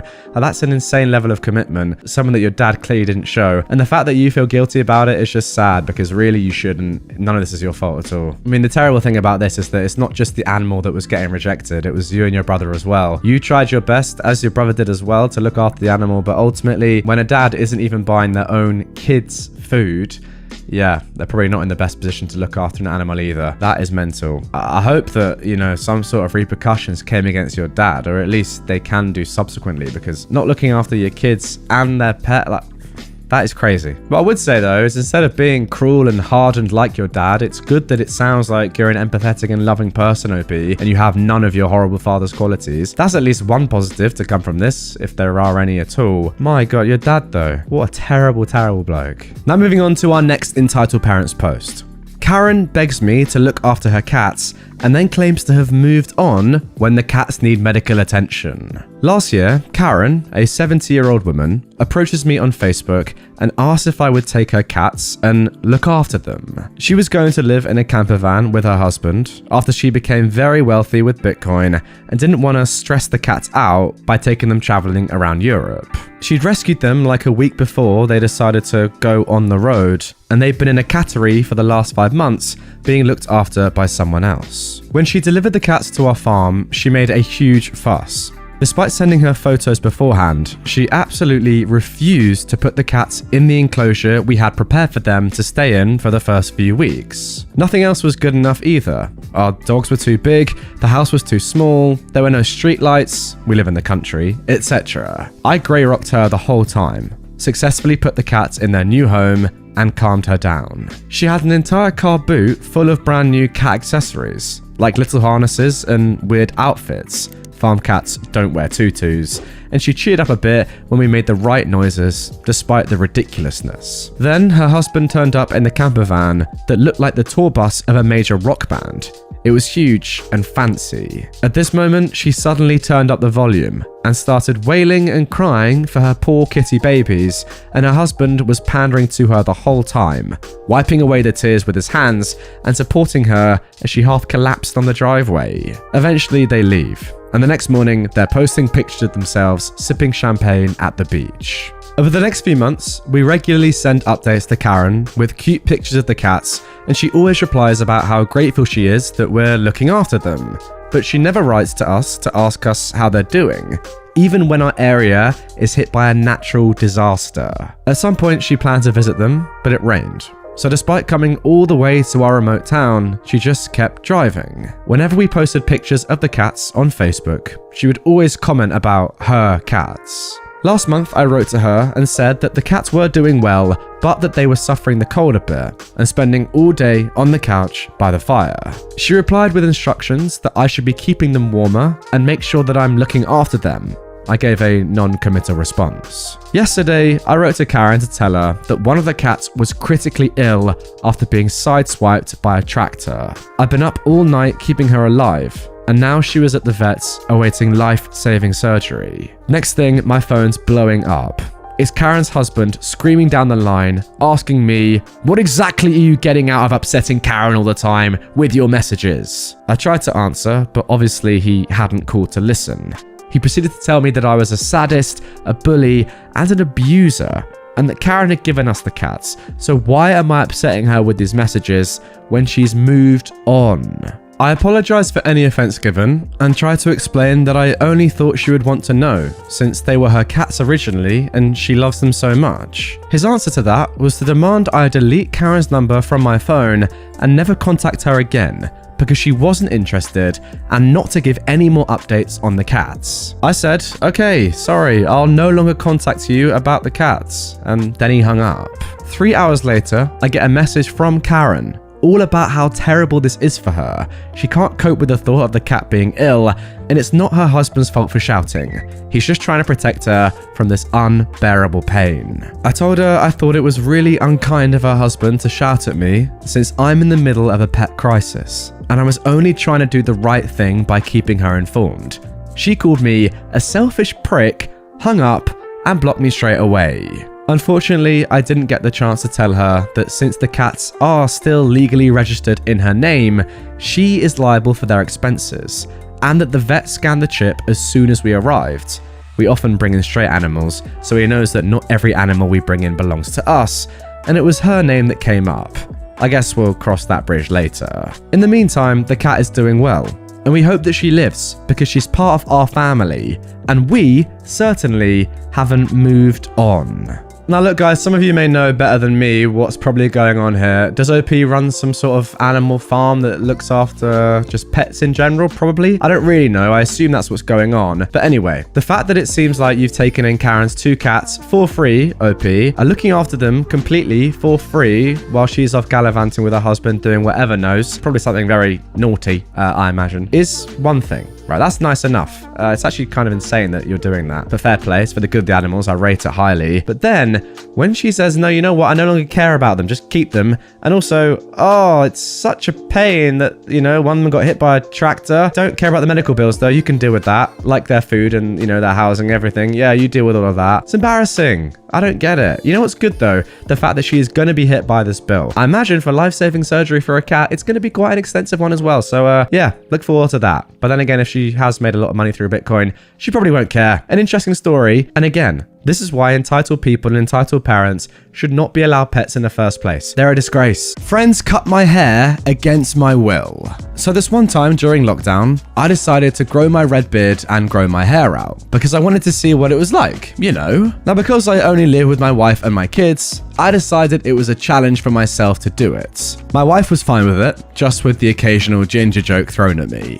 Anywho, a friend of mine, let's call him Billy, invited me to stay at his house with 2 other people, Jane and Russell. Now, I'm not really that close with them, they're just friends with my wife, and we've hung out sometimes. So I get to the house, and they immediately start to belittle me because of my new look, saying I look like a hippie and a homeless guy, and they tell me I should cut it. I say no, and the rest of the day was nothing but ginger jokes and insults. I was gonna leave in the morning, so I decided to get some rest on the couch. I took my sleeping pills and passed out. When I woke up, I saw a bunch of red locks of hair on me. And when I went to the bathroom, I saw my hair was cut insanely short. It was almost a buzz cut, and my beard was also shaven off to a handlebar moustache. I confronted them and they didn't deny it, saying how much nicer I looked and that the stash suits me. They then got sappy, saying that they were going to donate my hair to cancer charity and my red curls were going to make someone really happy. I left and never came back. My wife has also stopped hanging out with them as well. You know what? This story just makes me sad, honestly. It's just why? Why do that to somebody? You don't even know them. It's a friend of a friend, and you're first of all bullying them by saying that their hair and beard looks terrible. Why said it in the first place? That's a disgusting thing to say. Even if you think it, don't say it. Come on. Then secondly, actually shaving off someone's hair. Is that not assault or something? I don't know the laws, but guys, comment down below. Surely you can't just go and randomly shave someone's hair and beard off, can you? That must be some form of assault. It's just ridiculous. And I'm happy, OP, that your wife has stopped hanging out with them, realizing they are terrible people. At least that's some sort of positive. But yeah, I'm sorry this happened. Against your will, having your hair cut and shaved. Terrible. Now moving on to our next Entitled People post. My brother wanted to propose to his girlfriend at my upcoming wedding. I said no, and all of this happened. I am a 27-year-old male, and I'll start this off by saying that my wedding is scheduled for April, because my fiance, who is 25, has always dreamed of a spring wedding, and I really like the idea too. I've got an older brother though, who is 30, and last Saturday, I was called over to my parents' house to talk about something. For whatever reason, they refused to tell me what it was until I got there. Then they sat me down with my brother and told me that my brother wants to use my wedding as the perfect day for him to propose to his girlfriend. I was instantly mad and told them absolutely not, but they ganged up on me. I ended up so enraged to the point that I, one man, somehow backed all three of them into a corner. I told them that if they want to do this, then not only will they all be uninvited, but I'll also cut off all the financial support I've been giving monthly since they paid to have my golden child brother go through college by taking out a second mortgage. I landed a decently high-paying job, and I've been sending $500 to my parents monthly to help ease their mortgage. And I didn't even ask for a stake in the ownership of their house either, because I really don't want it. It was entirely goodwill, and I can cut it off anytime. I left without speaking any more to them, but my brother came to my home the next day to yell at me that I ruined his big chance, because now our parents are siding with me and say they'll evict him if he tries to propose at my wedding. He said I was financially blackmailing our parents and that he just wanted a good chance to propose because he was afraid his girlfriend might leave him soon. I said that was his problem, not mine, because my wedding day is not about him. And if he tries to propose at my wedding, I will have him thrown out. That's not a maybe, but a definite. And I doubt his girlfriend would appreciate her proposal, followed up with being tossed out by a bouncer. He yelled a few choice words at me, then went crying to our only surviving grandparents, our maternal grandmother. And she called to try and ream me over the phone. No surprise, my brother heavily embellished the version of the story he told her, but she still sided with him even after I gave her the real story. She tried to hold her ground, but the verbal backlash I ended up giving her left her crying. That got back to my parents, who were angry at me for taking things so far. But I told them I only went that far because I had to when they were all trying to get me to let my brother use my wedding as his springboard for a proposal. They ended up agreeing with me, but they still stated they feel like I'm crass. And my brother showed up at my home again to scream at me that I'm a butthole, and I hope I'm happy with myself for not allowing him the opportunity. My fiance knows what my brother tried to do, and she's very angry about it. She's almost ready to have him uninvited if he pursues this any further. Normally, I have a very mild temper, but when it comes to certain people, like my brother, parents, and grandmother, I can easily get short with them because of all the past favoritism. My grandmother especially, she always sided with my brother and believed his lies no matter what he did. She's the biggest reason my parents favored my brother too. She kept trying to convince me over the phone to let my brother propose at my wedding that I ended up losing it on her. I ended up speaking with my brother again and threatened to tell his girlfriend if he was still intending to propose at my wedding without permission. He took that poorly and called me an awful person, so I pointed out that my wedding isn't about him. Our parents were there for this, and they backed me up. I think my brother did a double take when they did that. My dad pointed out that he'd raised my brother wrong, and that was on him. So, from now on, my brother was to show them real respect, and they wanted to get an official lease drawn up for him to pay proper rent and utilities.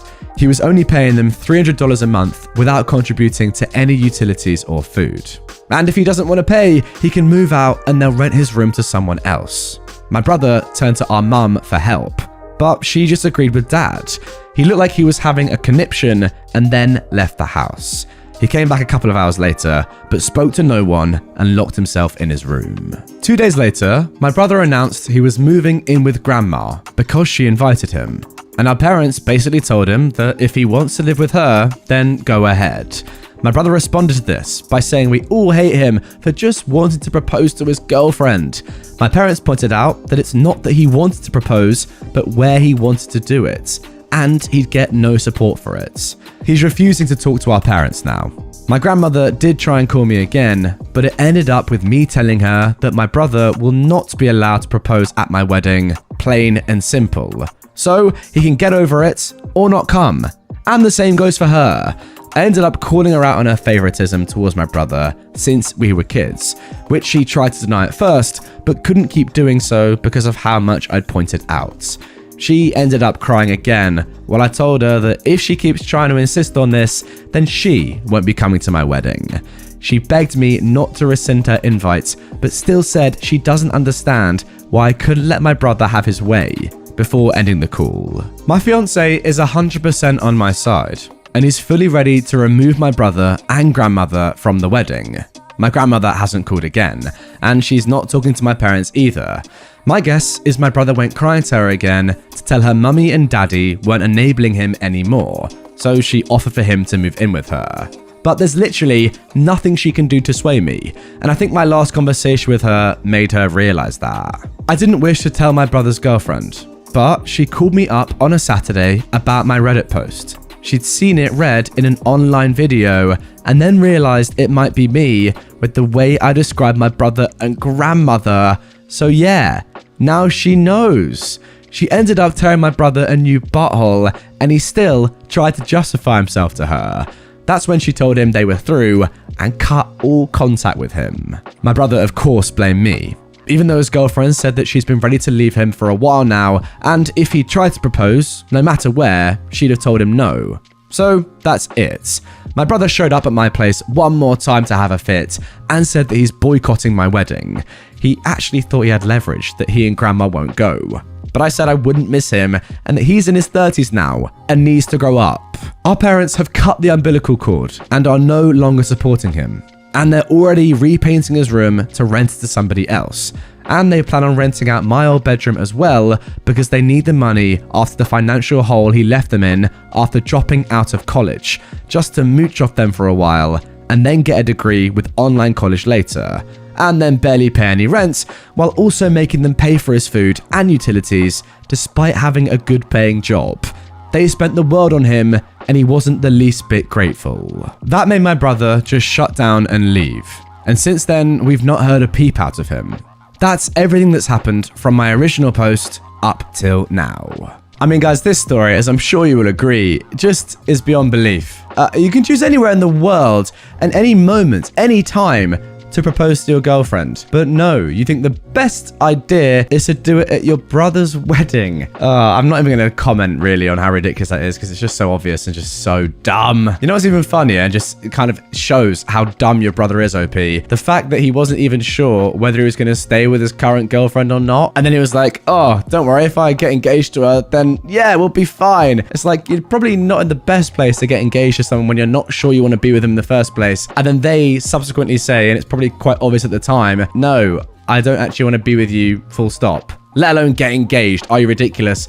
And definitely not at your brother's wedding. I'll be honest, I'm slightly confused as to how your parents' opinions changed very quickly from siding with your brother to suddenly siding with you and then realizing that they've brought up your brother wrong and all that rubbish. Bit weird. Your grandma, also very weird. At least she stayed with her opinion though. I'll back her for that. Overall, a very, very strange story. Why would you ever want to propose at your brother's wedding? I don't know. And now moving on to our third story. My entitled nephews stole from me one time too many. This time, I got them arrested, and now my sister and brother-in-law have to deal with the fallout. And I really don't care anymore. In a prior post in a different subreddit, I asked if I was the bad guy for wanting to call police on my nephews for stealing from me. And the overwhelming support I got made me realize that standing my ground was the best thing for me to do. About midway last week, when I came home from work, I noticed my shed door was open, and the padlock that I used to keep it shut was broken. And I had a lot of bags full of soda cans in there. I and my friends tend to drink a lot of soda, so I built up a lot of cans over the course of a year. And I was going to cash them in at the bottle drop soon because I like big payouts. It's 10 cents a can where I live after all. But there was more than just my bags of cans missing from the shed too. They took my gardening shears, a steel rake, 2 shovels, one of them being one of those folding camping ones, a full 2-gallon gas can, a cheap power drill I got for like $5 used, an electric hedge trimmer, a small electric chainsaw that was also used, and a machete. They didn't touch a lawnmower, weed whacker, extension cords, or the old radio I had in there. No idea why they took what they did, but I guess they figured they could resell it or something. I checked my camera footage, and there were my 3 nephews, ages 16, 15, and 14, breaking into my shed with one of their dad's large claw hammers. I recognized the hammer because it's bright yellow and black, and their dad has a bunch of them. It only took them a few hits to smash that cheap lock. After they first broke into my shed, they took what they could by hand. And then they came back with some shopping carts that I'm guessing they also stole. But it took them a few trips to get all of the cans, and they didn't even bother to try and close the door when they were done. My sister and brother-in-law first denied their kids stole anything from me. So I went to their house and showed them the security footage from my cameras. I'd not told them I'd had cameras installed. And the reason I had them in the first place was because of prior thefts by my nephews. It started with food and snacks, and then moved on to DVDs and video games. Then pretty much anything they thought they could smuggle out after that. And anytime I made them return stuff they'd stolen from me, I was treated like the bad guy and then got the fakest apologies I've ever heard. And they never got in much trouble from their parents either. The final straw happened last year, when my nephews broke into my house and stole 3 6-packs of my favourite blood orange beer from my fridge. They used my hidden spare key to get in, and also took a huge dump in one of my bathrooms, and not only didn't flush, but also peed all over the floor, and I'm pretty sure it was intentional. Wow. The beer they stole was hidden in one of their bedrooms when I confronted my sister and brother-in-law about them stealing it. And I was basically given an equivalent to boys will be boys when I wanted them punished. So I had the cameras put in and told no one, which was a smart move. When my sister and brother-in-law saw the camera footage of my nephew stealing from me, they seemed furious. But they were actually madder that their boys skipped school to steal from me. They spent all day making repeated trips to the bottle drop and cashing the cans by machine.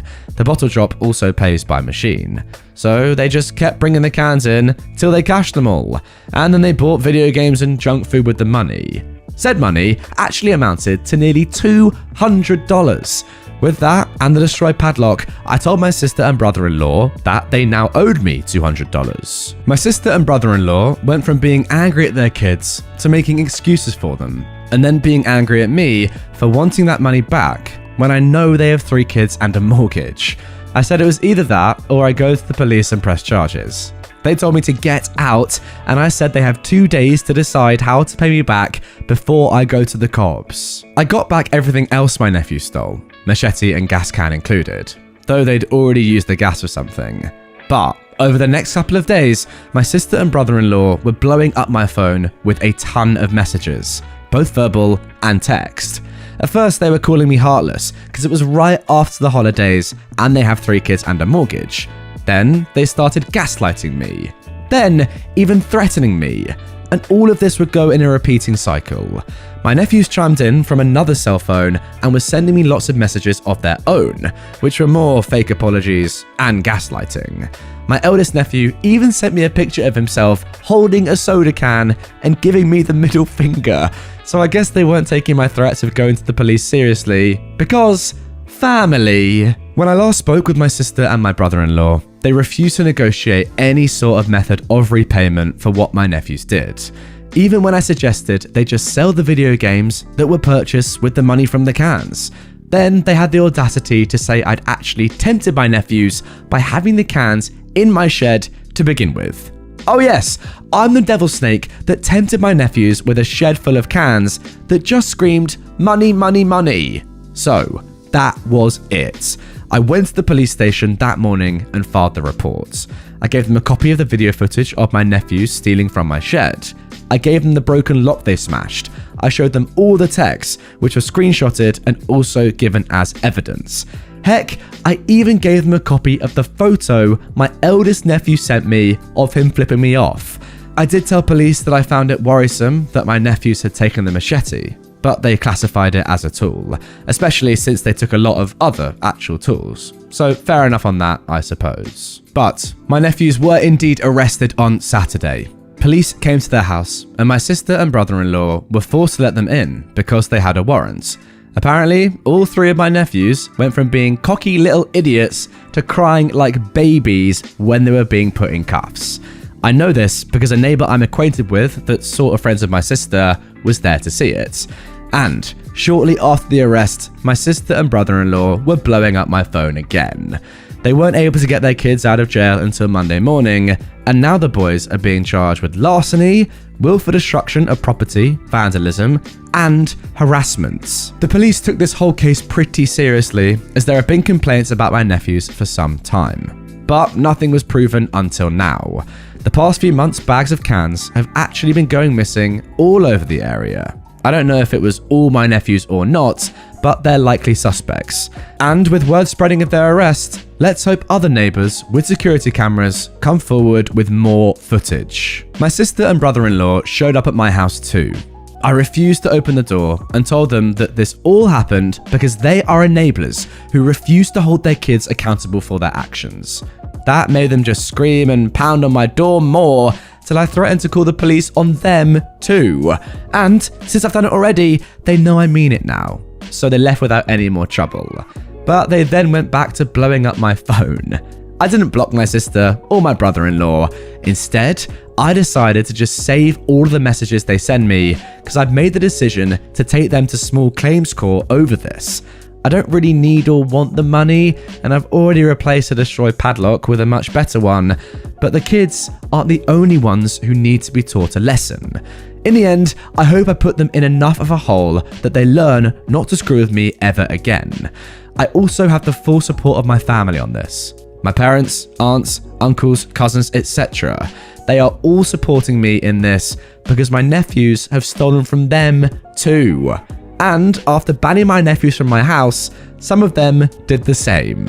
I'm going to push for my nephews to get community service. And the reason why isn't just because it's a good idea, but also because I know that they'll hate that the most.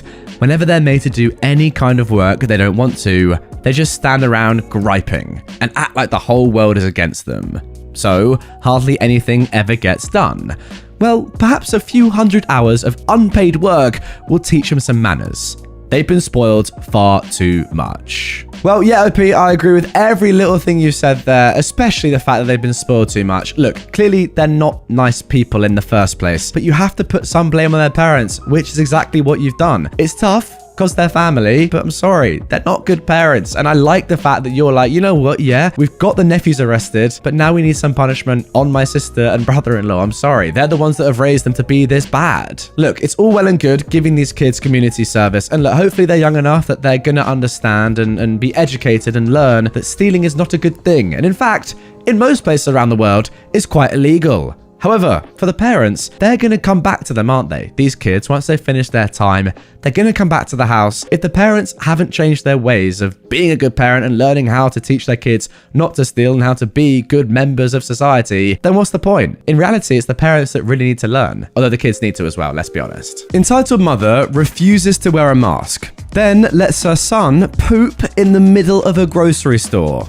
Gets arrested. I'm posting this on behalf of my friend. She's got many more stories like this. So, we'll call this store chain Brevigo, and my friend Bella has been working there for the past 4 years. This happened in early 2020, so the panda bear was in full swing with mask mandates, etc. She's working the self-checkout area right by the doors, and notices a woman enter with her screaming child, henceforth known as EM and EC. The entitled mum looks to be in her 40s, and her kid is wearing a school name class of 2020 sweater, so around 11 or 12. Right off the bat, the entitled mum is fuming. Probably from her goblin child screaming blue murder about how he wants McDonald's and waltzes in without a mask. Bella notices and heads over to nicely ask her to put one on. Welcome to Brevigo. Do you need a mask? What? No, I just need a few things. She tries to shove her way past Bella and into the store. But Bella places herself between the entitled mum and the rest of the store. Quick trip, eh? Yeah, I get that, but as per Brevigo policy, all staff and customers over the age of 10 need to be wearing masks in the store. Well, I don't have one. Bella points to a stand with hand sanitizer and masks by the door. Well, right over there, we have some, in case people forget. You can get one for you and your son. Mum, I don't want to wear a mask, says the kid. Hush, sweetie, you don't have to. My son is 8. He doesn't need one. And besides, I don't need one either. Look, I just need to grab a few things. I'll be out in a few minutes anyway. The kid then says, Hey, I'm not 8. The mum glares at her kid to shut up. but he keeps whining about how he doesn't want to wear a mask. Look, I understand, Mom, but it's store policy, and if you won't wear a mask, I'm afraid I'm going to have to ask you to shop elsewhere. The door signs clearly state you must wear a mask to shop with us. But I just need a few things. It's not like I'm going all over the store. I want to speak with your manager. Bella says into her walkie-talkie, "Hey, manager, I've got a woman at the doors who wants to talk to you. I'll be right there. Is it about masks again?" "Yep." Okay. Keep her at the doors, please." "Can do." And Bella turns to speak to the entitled mum. "Please, wait right here and my manager will be right over." "You better not keep me waiting. I've got a family to feed." The manager soon shows up and takes over. "Good afternoon. How can I help you today?" "This child," Bella was 20 years old by the way, "won't let me in. How am I supposed to feed my family if I can't even enter the store?" "Well, Mom, you are welcome to do your shopping here if you put on a mask." The manager then notices the class of 2020 shirt on the kid. "And your son needs one as well, seeing as he's over 10. "He's 8. "No, I'm not, Mum. Stop saying that." "Be quiet. Mummy's handling this." "Don't yell at me." He's stomping his foot and screaming in her face. "Don't you take that tone with me. Let me deal with these idiots. Then Mummy will get you McDonald's after." The kid shuts up real quick. The entitled mum says to the manager, smirking, "I can't wear a mask and neither can my son. We have asthma and won't be able to breathe." "I'm very sorry to hear that, but I'm afraid the rule goes for everyone. No entry without a mask." The entitled mum then frickin' explodes. "I swear to God, we'll suffocate with masks on. Are you trying to kill my child? I'm gonna sue if you don't let me in right now." "Please, don't raise your voice at me. I'm speaking to you like an adult and I expect the same in return. If you don't want to wear a mask, then you can shop somewhere else. I hear that Small Mart is allowing customers to shop without masks if you'd rather go there." "I'll speak however I want. You're infringing my rights as a Canadian citizen to breathe freely. I don't want to go to Small Mart. I'm already here. Just let me do my freaking shopping." The entitled mum is panting like she just ran a marathon, and her crotch fruit pulls her down to whisper something in her ear. The entitled mum smiles like the Grinch after stealing Christmas and nods at her gremlin. He takes off into the store at a run and they lose sight of him in the aisles.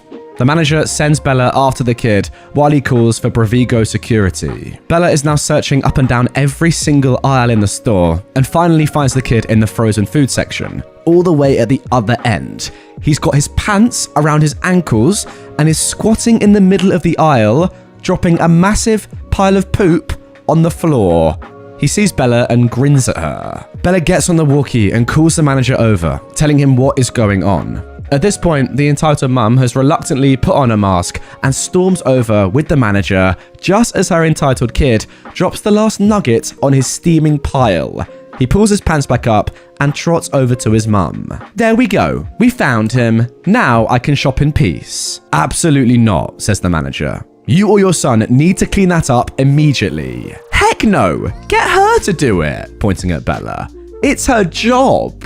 "No, it's not. Either you clean that up right now, or I'm calling the police." "Fine. Go and get me some paper towels." "Bella, can you go and grab the cleaning cart by the cash, please?" "Yeah, no problem." Bella gets the car, and the entitled mum starts picking up the poop. "I hope you understand, but once that's cleaned up, you'll need to leave. You and your son are banned for life." "What?" "After this awful display from the both of you, you are not welcome to return." "That's not fair. I've been a loyal customer here for years. You can't do this." She then flings the fistful of poop she's got at the manager's head. He managed to dodge it and it splattered on the freezer door behind him, running down the glass, smearing a stinky brown path towards the ground. The manager gets on the walkie and asks for someone to lock the doors and call the cops, while the entitled mum and her entitled kid make a beeline for the exit.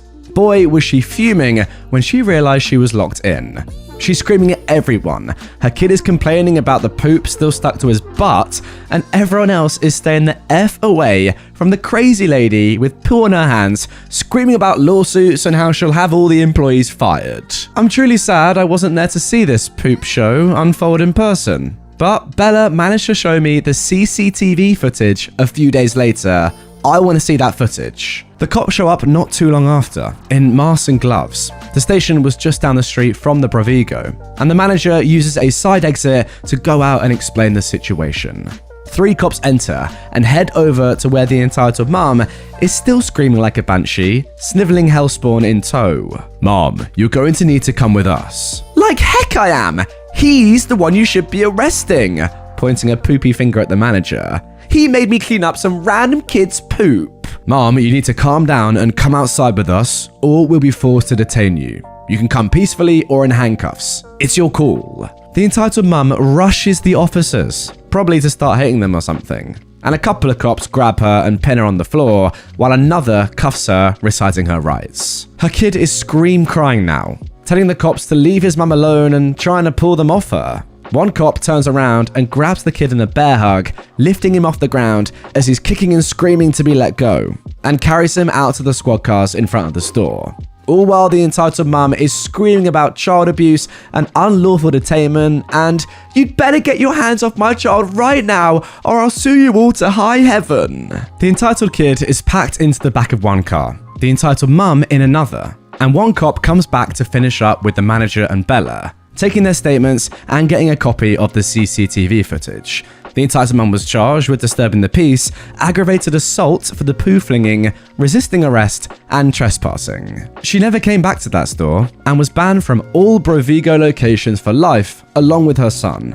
The manager ended up cleaning up the poo, not wanting to make his employees do it. I mean, wow, guys, where to even begin with this story? That is some of the most disgusting stuff I've ever read. I feel so bad for all the employees involved. Bella, the manager, even the cops. I mean, having to carry that kid out to a car and put him in your cop car when he's just pooed in the middle of a grocery store. That is vile. As for the mum saying, "No, it's your job to clean up my own son's poop." What? More disgusting human for more reasons than one. I mean, then chucking the it's just crazy. It really is. Wow. What a start to my week. You know what I want to know though? When this kid was whispering into his mum's ear before he ran off and pooed on the floor, do you think he was saying, "Mum, I'm going to sprint off and go and poo on the floor"? And she was like, "Yeah, son, great idea. Go and do it." Like, was that the conversation happening there? I don't know. These two are unbelievable. Let's move on. Tattoos? Why would you do that to yourself? I was at work today and was doing my normal thing. I work at a dessert place where most of my co-workers and myself are college students. An hourly isn't as good, so I try to be as polite as I can to earn tips for my co-workers and me. A lady comes in with her child and I do my usual thing. "Hey, how are you?" The child excitedly orders some ice cream. Their entitled mum looks at me up and down and pulls her child away from the point of sale. "Please don't talk to my child." She then looks at her child. "These are people you should avoid. Don't be like him." Then back to me. "God, why would you do that to yourself? You look dirty."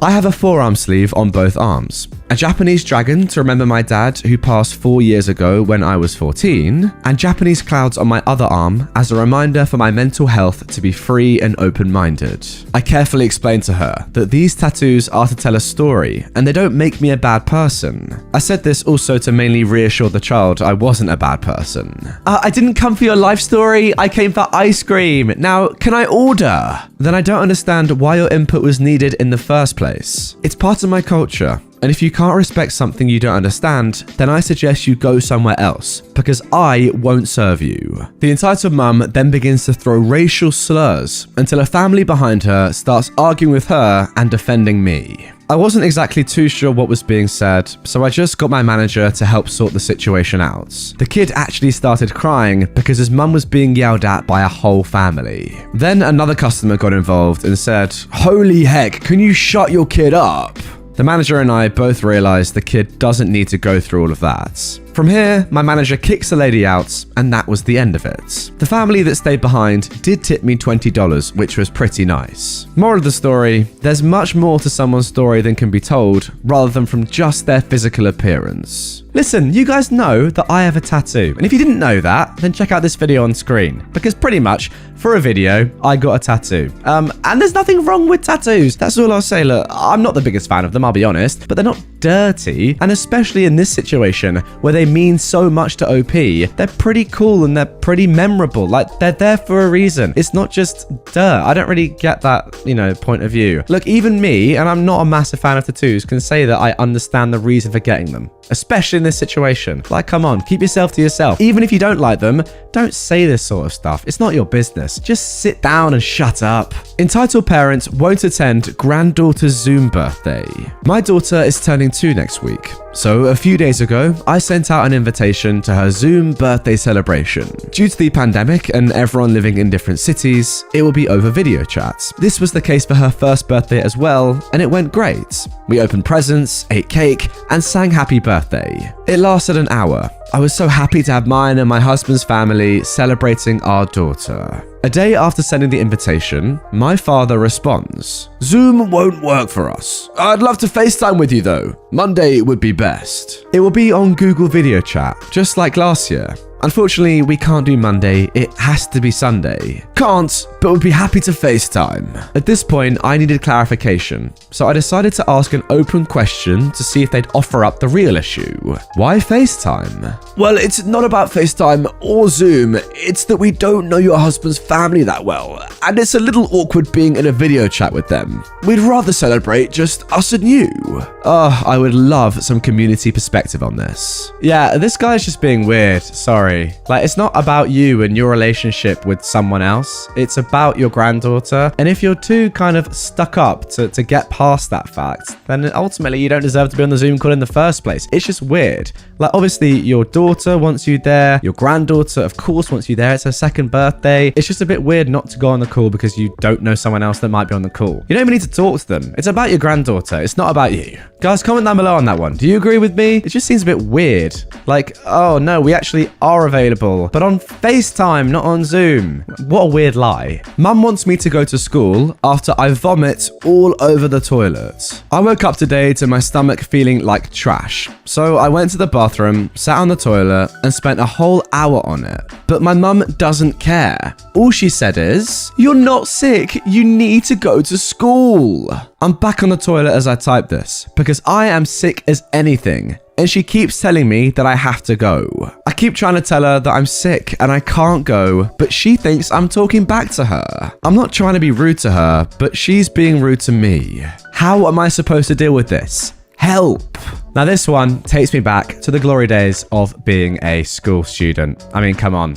This happens, doesn't it? You know, once in a while, I'll be honest, I did fake being ill to get out of school. And I'm not proud to say that, but it's happened in the past. Well, maybe not fake, but you know when you're not feeling 100%, you know you could go in, but you're just like, I'm ill, I'm too ill, let me just lie in bed and chill for a day. Like, you know, we've all done it. But in this situation, when you're literally vomiting for an hour on the toilet, yeah, at that point, surely your mum goes, oh, you know what? Yeah, you probably actually are sick. How about don't go to school and don't infect loads of other kids? But no, this mum's like, yeah, you must be lying. Clearly not. Like, what do you want this kid to do? Puke on his own mum? Is that really the level that he's got to go to be able to stay at home when he's this sick?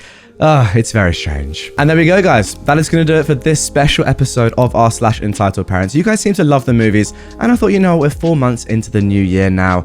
Might as well do another one. You guys love them, and I love making them. So yeah, there you go. Hope you enjoyed. If you did, drop a like if you're watching on YouTube. Click some more on screen if you want more. This will be, I don't even know, maybe my 25th movie at this point. There have been a few of them. If you're listening on podcast platform or whatever, the links to those videos are in the description below if you haven't had enough after 2 hours of me talking. But yeah, thanks for watching all the way through. Appreciate you. See you all tomorrow for a more normal episode.